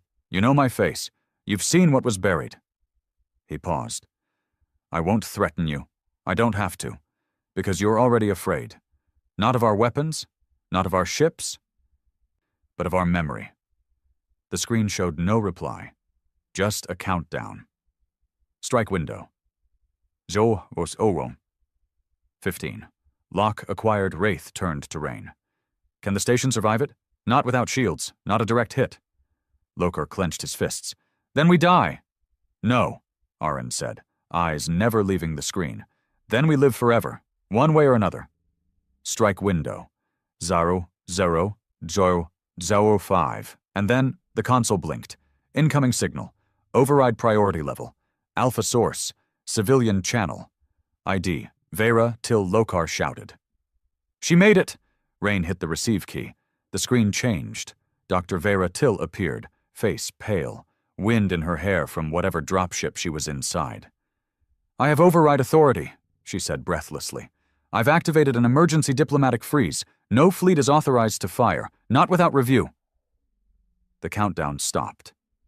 Dead zero. Aaron finally smiled. Well, he muttered, it's about time someone listened. The silence that followed the aborted strike was deafening. The countdown vanished, the warning lights faded. But the tension? It stayed, thick and electric, crawling along the walls of the station like a fire not yet given air. Aaron stood at the command platform, one hand still on the console. His eyes hadn't left the screen since her face appeared. Dr. Vera Till. A Drakari scholar, a civilian, a voice buried beneath centuries of state-curated history. Now the one woman standing between the reawakened and the next great purge. I've bought you a few hours, she said. Maybe less. That's all the diplomatic window allows. Rain narrowed his eyes. What did you trade to get that override? Vera gave a grim smile. Everything they still think I am. Lokar stepped forward, breath tight. How did you get through the blockade? Illegally, she said. My vessel's unarmed. Minimal heat signature. It wasn't hard to fool a fleet watching for warships, not research shuttles. She leaned toward the screen. But let's be clear. They'll shoot me too if they think I'm siding with you. Aaron gave a half nod. So why are you? Vera hesitated. Because I've spent my life writing about dead empires. You don't look dead to me. She turned to someone off-screen, nodded once, then looked back. I'm 2 minutes from docking. Loker's voice cracked. You're coming in person? Yes, she said, because history doesn't change over comms. It changes in rooms like this, with people who should have killed each other a long time ago. Rain tapped the console. Docking port 3 is still functional. Aaron turned away, already moving. Get it ready. Wraith watched him go. She's either a fool or the bravest thing I've seen in a while. Loker muttered. Maybe both. The docking bay was cold, dimly lit, and full of bad memories. Emergency lights pulsed in slow, red rhythm along the edges of the chamber. The air was tight, full of static, like the station itself wasn't sure if it wanted this meeting to happen. Aaron stood beside the inner airlock door, arms folded across his chest, while Wraith leaned against the opposite wall like a shadow waiting for orders. Rain monitored the manual pressure valves. Loker kept near the control panel, watching the radar. The outer clamps engaged with a heavy groan. Docking successful. Air pressure equalized. The interior door hissed open, and she stepped through. Dr. Vera Till didn't wear armor. No guards. No entourage, just a long slate-gray coat over a deep blue bodysuit, data pads clipped to her hip, and a satchel across her shoulder. She looked like what she was, a historian, a scholar, the kind of woman who asked questions no one else dared to, and when she saw Aaron standing there, surrounded by soldiers from another century, she didn't flinch. She stopped 2 steps inside, nodded once, and said, "So it's true. They saved you." Aaron gave a half-smile. "You don't seem surprised?" "I'm not," she said. "They spent too much effort trying to convince us you weren't real." Wraith stepped forward, eyes sharp. "Why are you really here?" She met his gaze. "Because this moment was always coming. And if I don't help guide it, someone else will. Someone with a fleet and a finger on the trigger." Rain gestured to the hallway. "We don't have time for speeches. Come on."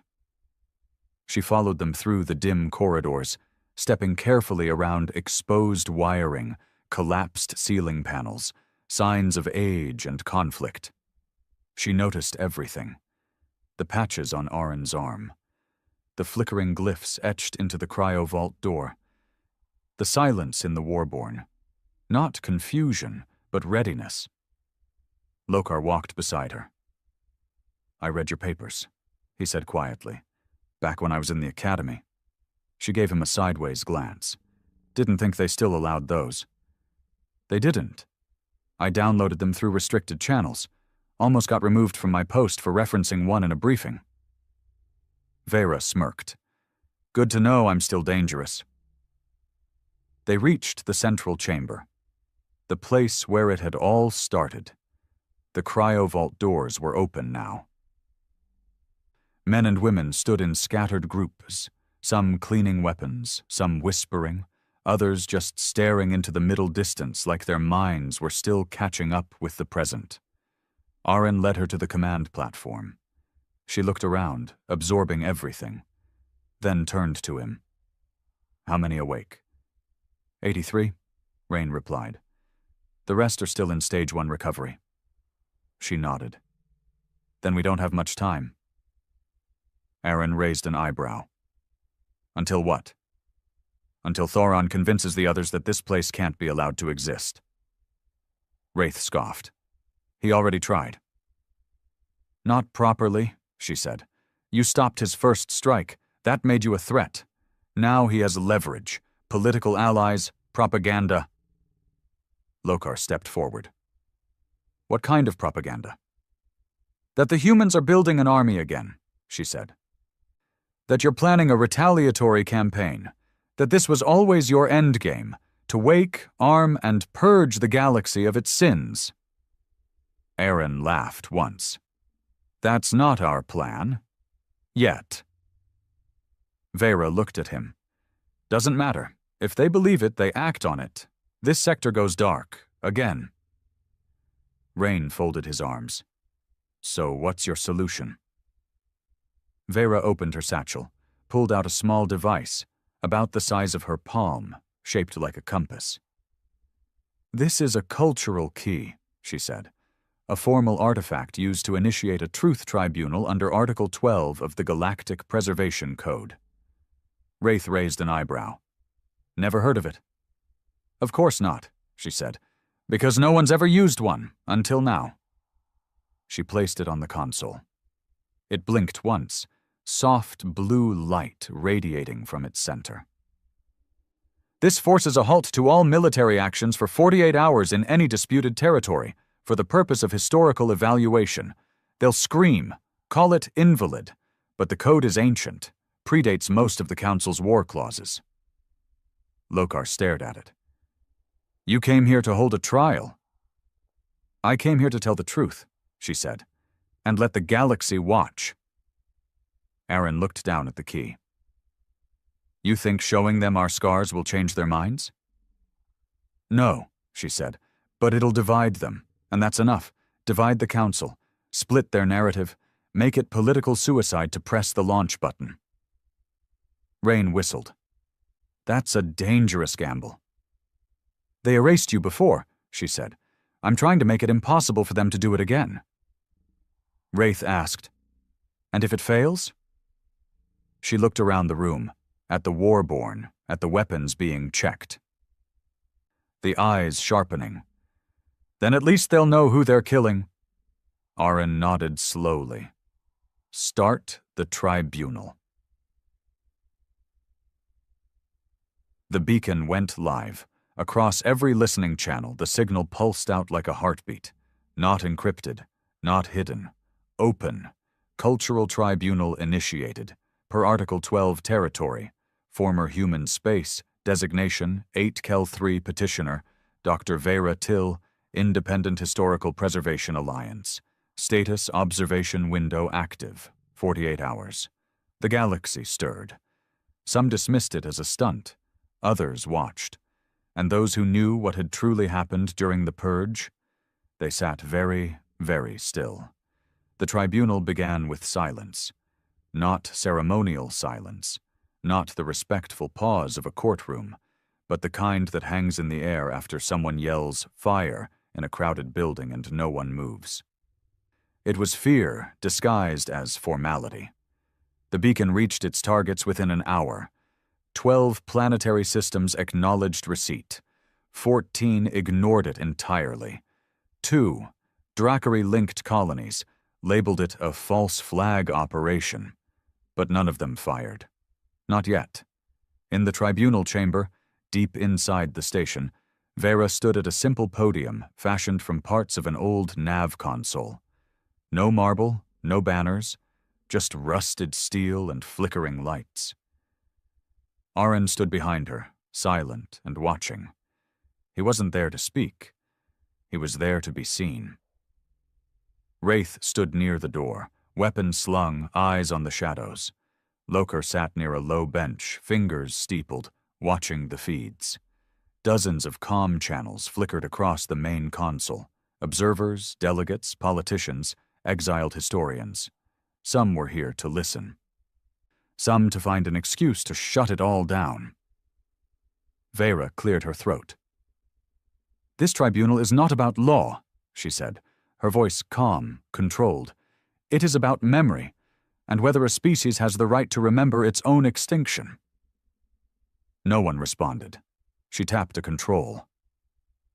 The room darkened. On the far wall, a projection lit up. Footage from the original broadcast. Earth burning, cities cracking, orbitals raining fire like gods angry at their own creations. She let it play for 90 seconds. Then she spoke again. "Most of you know what this is. You've seen the footage. You've issued statements of concern. Some of you have denounced it as fabrication. You're wrong." She gestured toward Aaron. "This man survived Red Sky. His name is Aaron, and his memory is not data. It's blood." Aaron stepped forward. He didn't say a word. Just looked directly into the camera. A full 10 seconds passed before he stepped back, and then the messages started to roll in. A channel from the Valari front opened first. A woman with silver eyes and robes of muted blue stared coldly into the feed. "This tribunal violates Galactic Ordinance 17 Delta, unauthorized memory reclamation." Vera responded without pause. "We're not reclaiming anything. We're remembering what you tried to erase." The woman said nothing. Her feed cut. Another voice came through, older, male, Zarn, a species notorious for its bureaucratic red tape. "Your artifact is valid," he said, "but your evidence remains uncorroborated.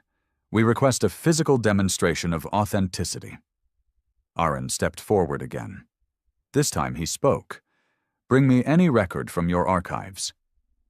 Any file stamped Purge Era, classified. I'll tell you what's behind it without needing to open it." The Zarn delegate blinked. "A challenge?" "A warning," Aaron said. More feeds flickered. Whispers, movement, systems listening, debating, fuming. Wraith leaned over to Rain. "They're split," Rain nodded. "That's good." "Or worse," Wraith replied. "It means someone's about to do something stupid." They didn't have to wait long.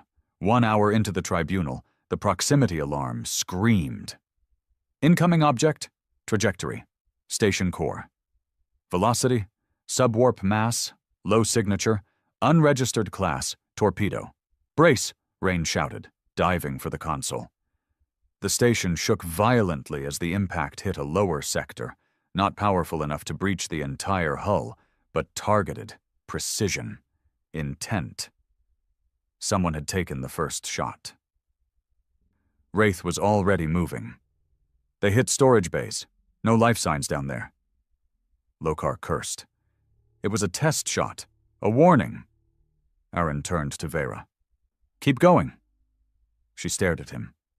They just tried to kill you. They failed.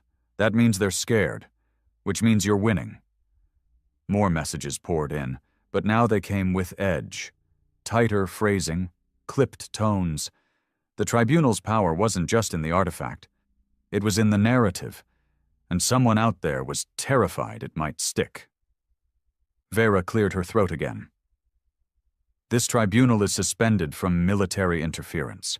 The torpedo strike was an illegal act under Articles 4 and 9 of the Code. Any system that defends it is complicit. Silence again. Then, a message appeared, a personal one. From Admiral Tharon. The room froze. Wraith walked over to the console and played the file. Thoron appeared, calm, pristine in his admiral's blacks, a man who carried cold in his voice like a scalpel. You've forced our hand, he said. You've awoken a people long believed gone for the sake of peace. Your tribunal is not about truth. It is about power. He leaned forward. Don't mistake hesitation for mercy. If you do not stand down, we will glass the station. Tribunal be damned. This is not negotiation. It is reality. The screen cut. The message was clear. No more warnings. Rain spoke first. He's panicking. No, Wraith said. He's preparing a second strike. One the code won't cover. Lokar looked to Vera. Can we prove who fired the torpedo? Yes, she said, but it won't matter. They'll say it was rogue. Plausible deniability. Aaron stepped back up onto the podium. He looked into the camera. Didn't speak for 10 seconds. Then, you've tried to kill us twice in one lifetime. Both times you lied about why. You said we were dangerous. You said we were unstable. You said peace was only possible if we were gone. He leaned forward. You call this tribunal a weapon, but it's not. You are. Every silence you enforced, every record you burned, every child who grew up never knowing the sky they came from, that's your violence. Another pause. Pull the trigger. Glass us, again, prove us right. He stepped away. Wraith exhaled slowly. That'll make headlines. No, Rain said. That'll start a war. Vera turned to them. They're watching. Waiting. If they see a third strike, some of them will side with us. Maybe not publicly. But enough to fracture command. Lokar stared at the radar. Or they nuke us before anyone blinks. The station was quiet now. So quiet it felt unnatural. Every system strained under old power. Every camera fed into a dozen networks. Everyone was waiting. That's when Rain noticed it. A small ping on the radar, too small for a warship, too fast for a shuttle. Inbound signature, he said. Minimal power, internal broadcast frequency. Wraith moved closer. Identify. Rain scanned. It's her ship. Vera blinked. My shuttle? Someone's trying to remote trigger your engine core. Lokar's eyes widened. They're going to turn it into a bomb. Wraith bolted. Aaron followed. They moved through the hall fast, weapons drawn, breath sharp. If the shuttle detonated, even a low-yield explosion could destabilize the docking port. Pressure breach, hull collapse, fire. They reached the bay in seconds. A figure was already there, thin, covered in dark cloth, crouched by the shuttle's open interface panel. Wraith raised his weapon. Don't! The figure turned, not military, civilian. Valari, skin pale and translucent, hands shaking. Aaron stepped forward. Why? he asked. The Valari didn't move. "You're not supposed to be real." "We are." "You'll bring the war back." "No," Aaron said. "We'll bring the truth." The Valari stood slowly. "It doesn't matter. It's too late." He tapped something. Wraith fired.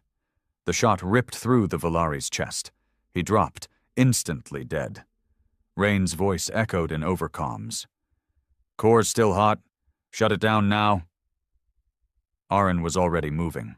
He knelt beside the panel, eyes scanning code he hadn't seen in centuries. His hands moved fast. Instinct, muscle memory, terror. He found the line, rerouted power, overrode the ignition. The core powered down. Seconds later, the whole bay exhaled, like a lung released. Wraith stood over the body. "No insignia," he said, "but this was sanctioned. No way he got through the blockade alone." Aaron stood. "Then we tell the galaxy that, too." Back in the tribunal chamber, Vera played the final piece of footage. The body of the Valari saboteur, the override code, the proof that someone tried to blow up the station from inside. Silence followed. Then, one voice. It came from a system far outside the Council's core, a smaller world. Human sympathizers, maybe. A young man's voice. "I believe you." Then another. A woman. "We support the tribunal." Then more. "We vote for memory. We stand with the survivors. I have family that died in the purge. You're not alone." The console lit up with confirmations. Not from the powerful, but from the watchers, the ones who never got a chance to speak. And finally, after so long, the silence cracked. The station breathed like a thing alive. The Warborn were awake. The truth had spread. The tribunal had not only survived the first strike, but pierced through propaganda, straight into the collective conscience of the galaxy. But no one celebrated. Not yet. Aaron stood in the central chamber, eyes on the hollow feed projecting open support declarations from fringe systems. Small planets. Outer colonies. Even a few voices from within the mid-tier council networks had joined in. None of them were military powers, not yet, but their words mattered. Because power feeds on perception. And for the first time in 3 centuries, perception wasn't with the victors. Rain sat nearby, arms folded, staring at the blinking messages. "They're scared," he said. Aaron didn't look at him. "Of what?" "Losing the myth." Aaron finally spoke. "They should be scared of what replaces it." Wraith entered the room, wiping grease from his hands. "Docking bay's secure, shuttle's locked down. No more sabotage, unless they throw a bomb from orbit."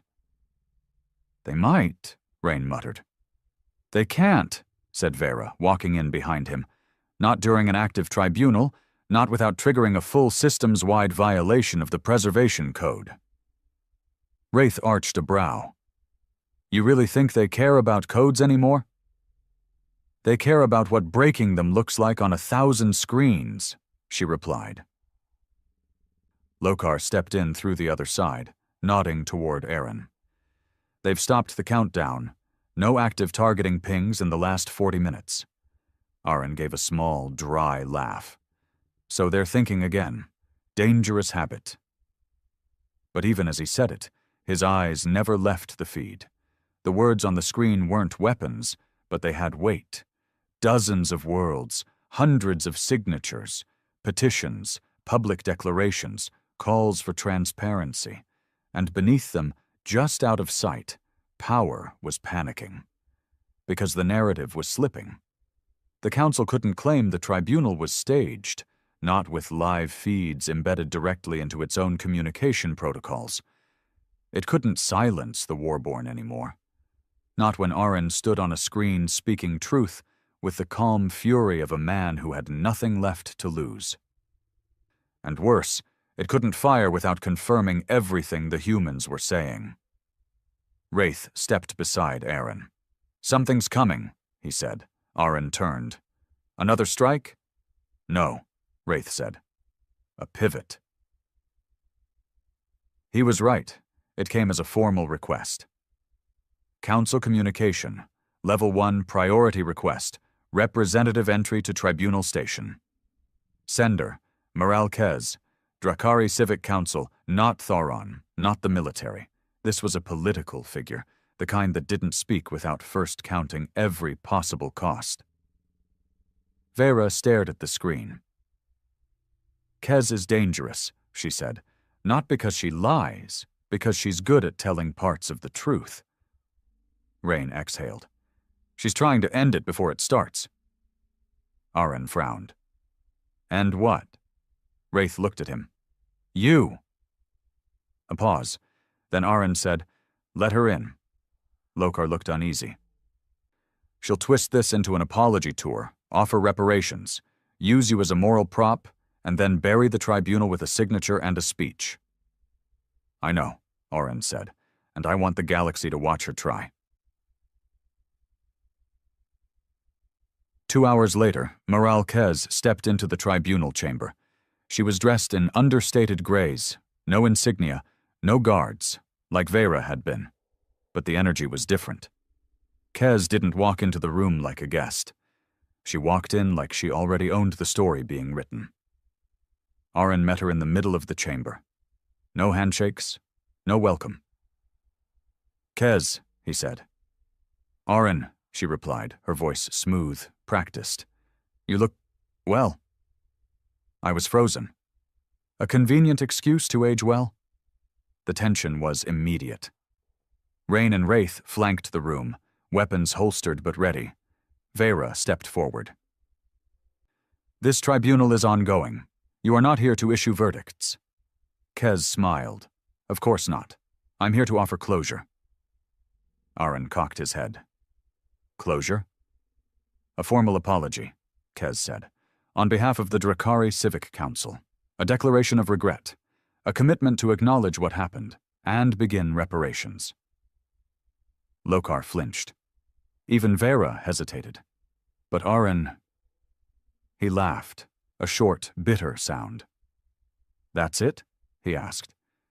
"You show up after 3 centuries of genocide denial with a regret stamp and a few coins, and think it closes the wound?" Kez didn't blink. "It's the best we can offer while keeping the peace."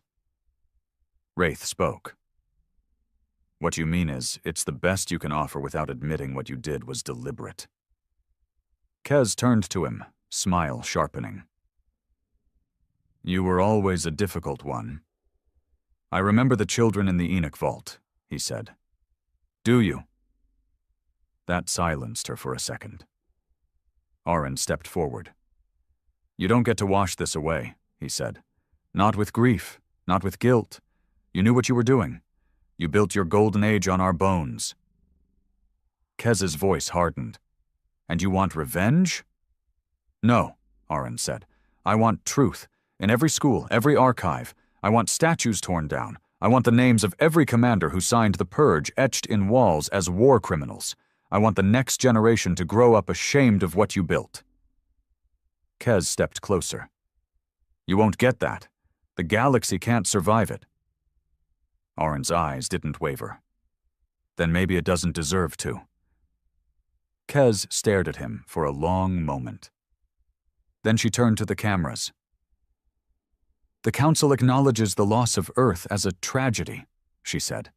"But we cannot, and will not, allow history to be rewritten through trauma. We must look forward." The projection ended. Her feed blinked out. She walked from the station without another word. Wraith was the first to speak. She came to deliver a coffin, wrapped in apologies and sealed with lies. Aaron stared at the empty screen. "Then we bury her words next to the truth she tried to smother." Vera looked pale. "They'll strike now. She gave them permission. Diplomacy has failed."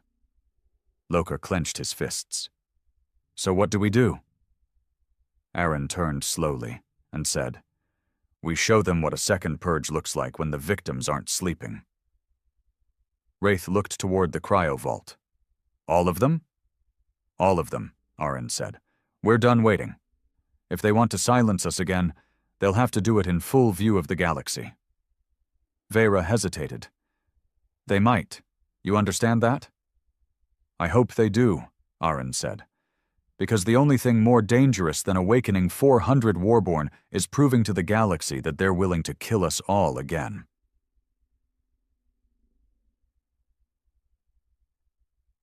In the next 3 hours, the remaining pods opened. 483 Warborn, now fully conscious. Most of them didn't ask questions. They looked around, saw the weapons, saw the stares of strangers, and fell into step, like sleep hadn't paused them, only sharpened them. Wraith briefed them. Aaron rallied them, and Vera prepared the final broadcast. A last message, not a threat, not a plea, a reckoning. There was no ceremony, no anthem, no flag, just a camera, a feed. A room full of soldiers who had once fought with their fists, their fire, and the desperate conviction that even if they died, they wouldn't disappear. And now they were awake again, not to reclaim their glory, but to remind a galaxy that truth doesn't die in the dark. The broadcast began in silence. Every major system received the pulse: council networks, trade outposts, planetary media. Some scrambled to block it. Others tried to quarantine it. But it was too fast. Too raw. Too wide. It couldn't be stopped, not this time. Aaron stood in the center of the tribunal chamber, back straight, arms at his sides. The Warborn lined the walls behind him. Vera stood near the camera, monitoring the signal. Wraith flanked the door, ever silent, ever watching. Loka remained off-screen, but close enough to feel the moment changing everything. Aaron waited 10 full seconds before speaking. Enough time to make the most powerful people in the galaxy squirm. Then, "My name is Aaron. No title, no rank, just the name they tried to bury. I survived the fall of Earth. I walked through the fire they called peace. And I remember." He took a breath, not for drama, but to make sure every word came out unshaken. "You've seen the images. You've read the reports. Some of you have sent condolences. Others have sent warships. But none of you have ever looked us in the eye." He gestured to the men and women behind him. "These are the Warborn, the last generation bred not for conquest, but survival. Not for victory, but for witness. And today we speak not to governments, but to people." He stepped closer to the camera. "You've been told we were dangerous. That Earth burned because we couldn't be trusted, that the purge was a necessary measure to save the galaxy." A pause.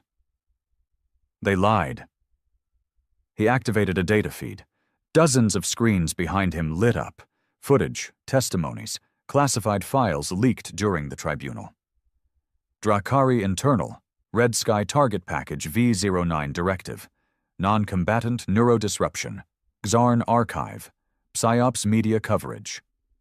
Plan Council Memo, to Post-Purge Educational Rewrite. Each one proof that the extermination wasn't a tragedy. It was a strategy. Aaron turned back to the lens. "You told your children we were monsters. You built monuments to the men who turned our oceans to ash. You silenced the survivors. And when you thought the last of us had died, you sighed in relief, because memory is harder to kill than flesh." He stared down the camera, jaw tight. "Well, here we are." No one spoke. Not even the systems watching from across stars dared to interrupt. "Some of you support us," he continued. "Some of you are terrified. Both are right, because we are not here to ask for your permission. We are not here to negotiate your comfort." He spread his arms. "We are here to exist." The camera panned slowly to the faces behind him. Men and women with scars, eyes that had seen the unseeable. Each one a living contradiction. Soldiers without a war, Martyrs without graves. Vera activated the secondary broadcast, a live map showing support signatures spreading like wildfire. Outer rim colonies, fringe systems, a few high-profile defectors from Council-aligned planets. A ripple was forming, a fault line. And somewhere, someone in power was watching it crack beneath their feet. Aaron lowered his voice now. "This isn't a threat," he said. "This is a choice." He stepped closer to the feed, filling the frame. "You can stand with the truth, or you can kill us again, but this time, it won't happen in the dark. It won't be buried. This time, every child who sees the flames will know who lit them." The final line hit harder than plasma fire. "We are human, and you are not forgiven." The feed cut, the pulse ended, and the galaxy stopped pretending it wasn't listening. In the command center, the moment after the broadcast hung like gravity. Wraith spoke first. "You just burned every bridge." Aaron turned to him. "Good. Now they can't run." Vera checked the feed logs. 16 council systems have gone dark. Emergency blackout protocols. Rain muttered, "That's never a good sign." Loker checked the radar. "They're mobilizing." "Not just Drakari now. The Volari just moved 2 destroyers into flanking position. Zarn ghost units are lighting up stealth signatures." Wraith moved to the weapons console. "Then they're done pretending." Vera stared at the support map. "But look at this." The outer rim was glowing. Dozens of systems offering safe harbor, truth sanctuary, memory protection clauses. Civilian movements were forming. Protests on council worlds.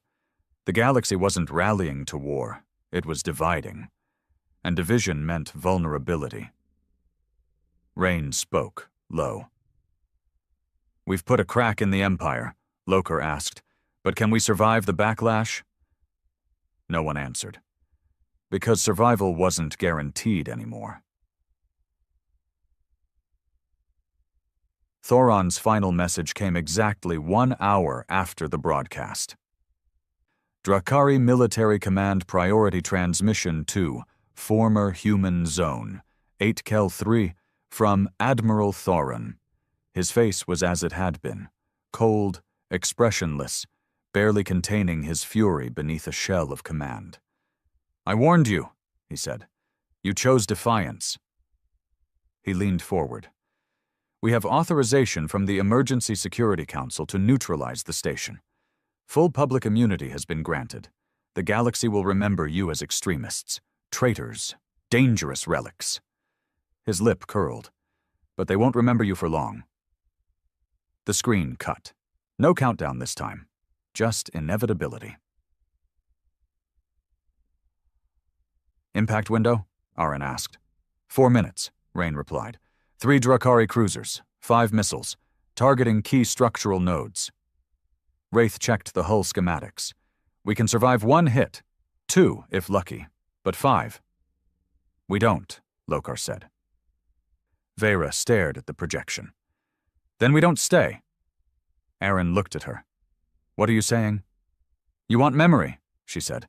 "Then you protect it. The station doesn't need to survive, but you do." He hesitated. Rain added, "She's right. If we die here, we just become martyrs. If you live, you become the future." Lokar pulled up an escape map. "Your old cryotransports are still buried beneath Bay 4. They're not fast, but they're shielded. Stealth capable. We can scatter." Aaron looked to his people, the warborn, silent and watching, waiting for his call. "No," he said finally. "Not all of us run. Some stay, by the time." Wraith nodded immediately. "Then I'm with you."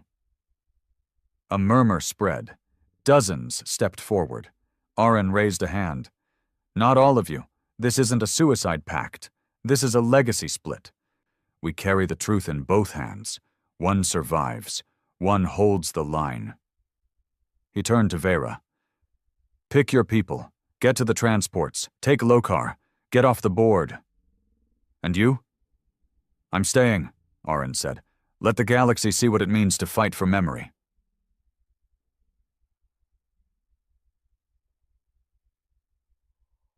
The Warborn split cleanly, half moved with Vera, rushing through crumbling corridors toward the buried transports.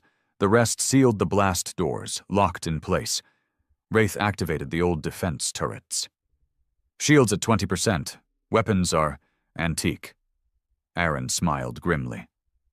So are we. The station shuddered. The first missile hit.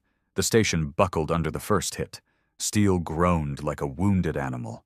Pressure alarms screamed across multiple decks as the impact flared through the midsection, the old docking arm, vaporized in a pulse of white light.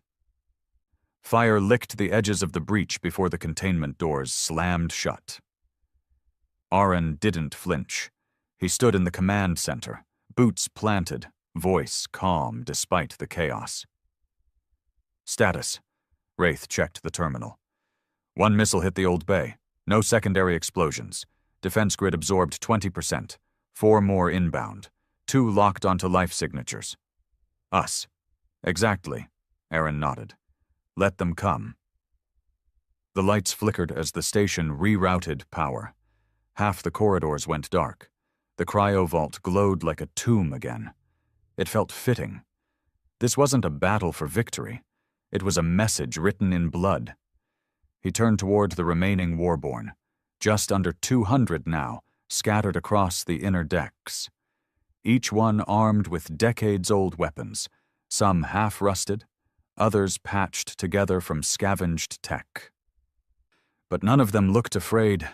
They'd already died once. Dying again wasn't the hard part. Being forgotten was.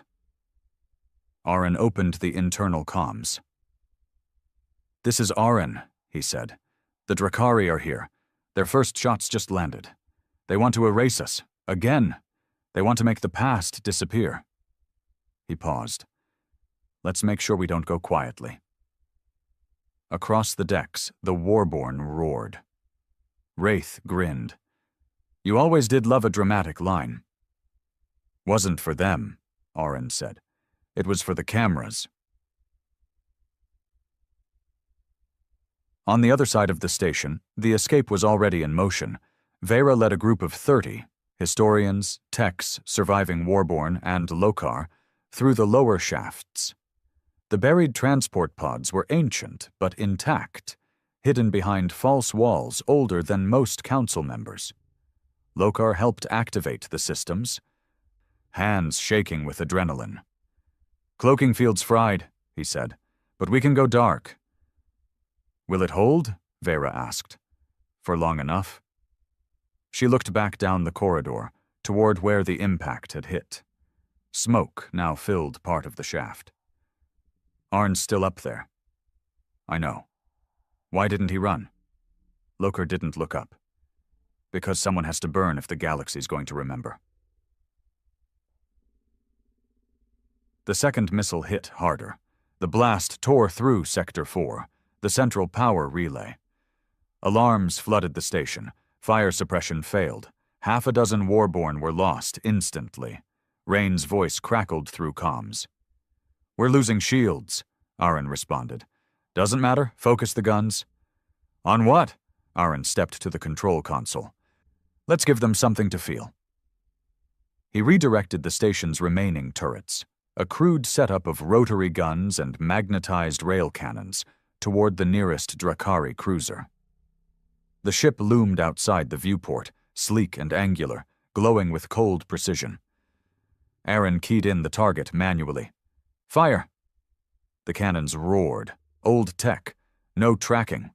No AI compensation, but raw and real. The shots slammed into the Drakari cruiser's forward hull, not enough to destroy it, but enough to knock out a sensor cluster and leave a black smear across its polished frame. Aaron grinned. Now they're paying attention. On board the Halvran's Edge, Admiral Thoron stood motionless as his bridge lit up with proximity alarms. "Station defenses are active," one officer said. "Return fire? Hold." Thorin stared at the feed, watching Aron's face from the last broadcast still looped on the screen. He could feel the narrative slipping, and he hated it. "These aren't soldiers," another officer said. "They're symbols." Thorin turned. "Then we destroy the symbol." He opened a private channel. "Deploy the sabers. Get me confirmation of transport ejections. Intercept. No survivors." Back on the station, the third missile landed. This one breached the rear communications array. A fireball ripped through the long hall. Bodies were vaporized. Steel tore like paper. Aron was thrown backward against the wall, blood smearing the console he'd just stood at. He coughed, staggered up. "Report." Wraith's voice came back, tight. "Comm tower's gone? Broadcast's down?" "No, it's not," Aron said, limping back to the console. "Reroute through the observation deck's public channel." "That only hits local systems." Aron's hands moved quickly. "We patch it through the Audiobook network. Old Civ protocol. It'll bounce through every public beacon in 3 systems. Wraith paused. Then, "You think of everything?" "No," Aron said. "Just the parts they try to forget." In the escape pods, Vera's shuttle detached from the station's underbelly. 3 others followed. No lights, no beacons, just heat-suppressed hulls and desperate silence. Loker sat at the controls beside her. "We're clear." "Not for long," she said. "Thorin's watching the exits." A red light blinked. One of the pods behind them suddenly flared. A missile. The pod shattered. No scream, no signal, just a name lost to stars. Vera flinched. "He's picking us off." Loker spoke through clenched teeth. "Then let's give him something to chase." He punched the engines. The ship lurched forward, away from the station, not toward safety, but toward open space where they could scatter, vanish, or die trying. On the station, the 4th missile struck just above the cryovault. Steel bent inward. Walls collapsed. Aron was knocked down again. Blood filled his mouth. He spitted on the deck. Still alive. Barely. He crawled to the observation deck, Wraith helping him stand. Flames danced down the corridor behind them. The air smelled like melted wiring and loss. Aron staggered to the console, opened the mic. "This is the Warborn station," he said. "We are under attack. This is not a military post. This is a tribunal-recognized cultural archive." He coughed hard. Blood on his hands. "They're killing us again." He leaned against the console. "We won't survive this, but you can. The ones watching, the ones listening. Remember this. Don't forget it. Don't explain it away. Don't let your governments dress it in diplomacy." His voice cracked. "We were here. We lived. We told the truth." The console fried mid-sentence. The 5th missile was coming. Final impact. Wraith helped Aron to his feet. "There's nowhere left to run." "I wasn't planning to." Wraith looked at him. "You think they'll remember?" Aron nodded once. "They already do." Outside, the missile flared toward them. A single light in a sea of silence. The screen went black. No final image, no heroic music, no words, just static. And then, silence. That was the last moment anyone saw Aron alive. No confirmation followed. No final transmission, no corpse, just absence, and the fireball that marked the end of the Warborn station, swallowed in plasma and debris, floating above the dead coordinates once called Earth's shadow. For a few seconds after the explosion, the galaxy held its breath. Then the shouting began. The tribunal network was overwhelmed. Hundreds of feeds poured in. Civilian testimonies, academic replays, fringe colonies holding vigils. The words, "He told the truth," became a chant, a broadcast, a rallying cry. The council attempted immediate damage control. Admiral Thauron issued a statement within the hour. The strike was authorized due to escalating threats of militant resurgence from human revivalists. This action was taken with full support of the emergency protocols outlined in Section 19G. There is no war. Only peace through enforcement. It backfired. Mass protests erupted across the inner systems. Half the outer rim cut ties with the council media block. Students in 3 sectors wore old Earth sigils and painted "Remember Red Sky" across their city walls. And in the silence that followed, something even more dangerous took root. Hope. Vera sat quietly in the dark corner of a worn-down bar on a drifting moon station in the Halleck Fringe, one of the few remaining safe harbors for war-born sympathizers. She watched the projection on the wall. Aron's final speech played on a loop. His voice, raw and steady, filled the smoky air. The patrons said nothing, just listened. Some drank, some cried, others just nodded. Because in that voice, they heard defiance, they heard truth. They heard the impossible, that someone had stood against an empire and made them all look. Lokar sat across from her. He looked older than he had days ago, as if the escape had burned years into his face. He held a data pad in his hand. "They're asking for your signature," he said. "On what?" "A formal declaration of posthumous recognition," he said. "They want to name Aaron the Keeper of Memory." She almost smiled, then shook her head. "No," she said. "We don't name ghosts. We live them." She looked back at the feed, at his last words. "We were here. We lived. We told the truth." Her voice cracked. He didn't want statues. He wanted them to remember what silence costs. Lokar nodded, then passed her the pad anyway. Even ghosts deserve something. She signed. Across the galaxy, fires kept spreading. But they weren't bombs. They were ideas. An old historian named Luotel Sarith, once banned for teaching forbidden human literature, returned to the university system in Sector Varn. His first lecture, History and the Lie of Safety. A coalition of outer rim colonies formed a new record trust, a digital archive built entirely from the Warborn's data. No filters, no edits. They named it the Vault of Blood and Sky. Even inside the council itself, cracks formed. 3 representatives resigned. 1 defected. 1 vanished.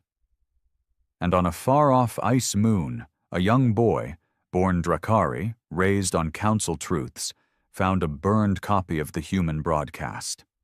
He watched it 5 times in a row, then asked his mother why Aron didn't survive. She answered, "Because he refused to lie." The boy never forgot that. Wraith didn't die. His escape pod ejected seconds before the final blast, an automated failsafe he never knew existed.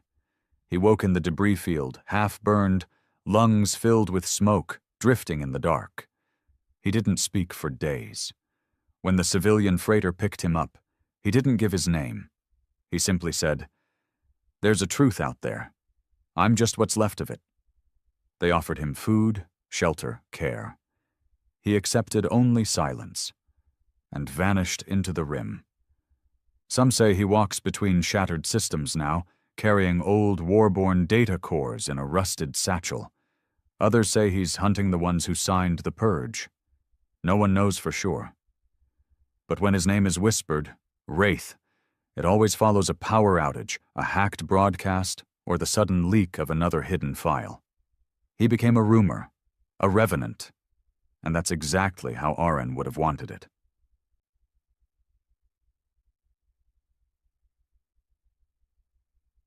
The council did not fall, not entirely.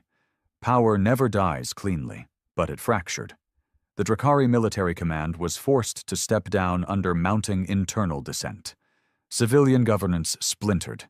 giving way to regional autonomy movements. Thoron? He went silent. No trials, no appearances. Theories spread like wildfire. Some said he retired in disgrace. Others said he was reassigned to deep space intelligence. One whisper claimed Wraith found him, but there was no proof, and no body, which made the myth better. A year later, on the anniversary of the tribunal broadcast, something happened. At the edge of a reclaimed outpost near the ruins of the station, once known as 8Kel-3, a civilian science crew received a short-range beacon. Encrypted. Fragmented. Old Earth code. It took them 3 days to decode it. When they did, only one line played, on repeat. They burned the house. We became the fire. No source, no coordinates, but it carried Aren's ID stamp. And so, a new belief was born. Maybe he didn't die. Maybe the fire lived. Vera stood alone on a cliffside platform on an outpost once banned by the Council, now repurposed as a memorial site.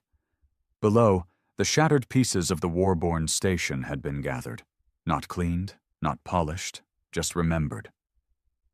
She looked out at the stars, spoke quietly to the wind. None of this should have worked. But it had, because silence is fragile, and memory is a weapon. So the galaxy changed, not with parades, not with victory, but with something rarer. Truth. And long after the flames died, the stars still whispered, not of war, not of fear, but of the day humans stood in their grave and said, "We're not done yet."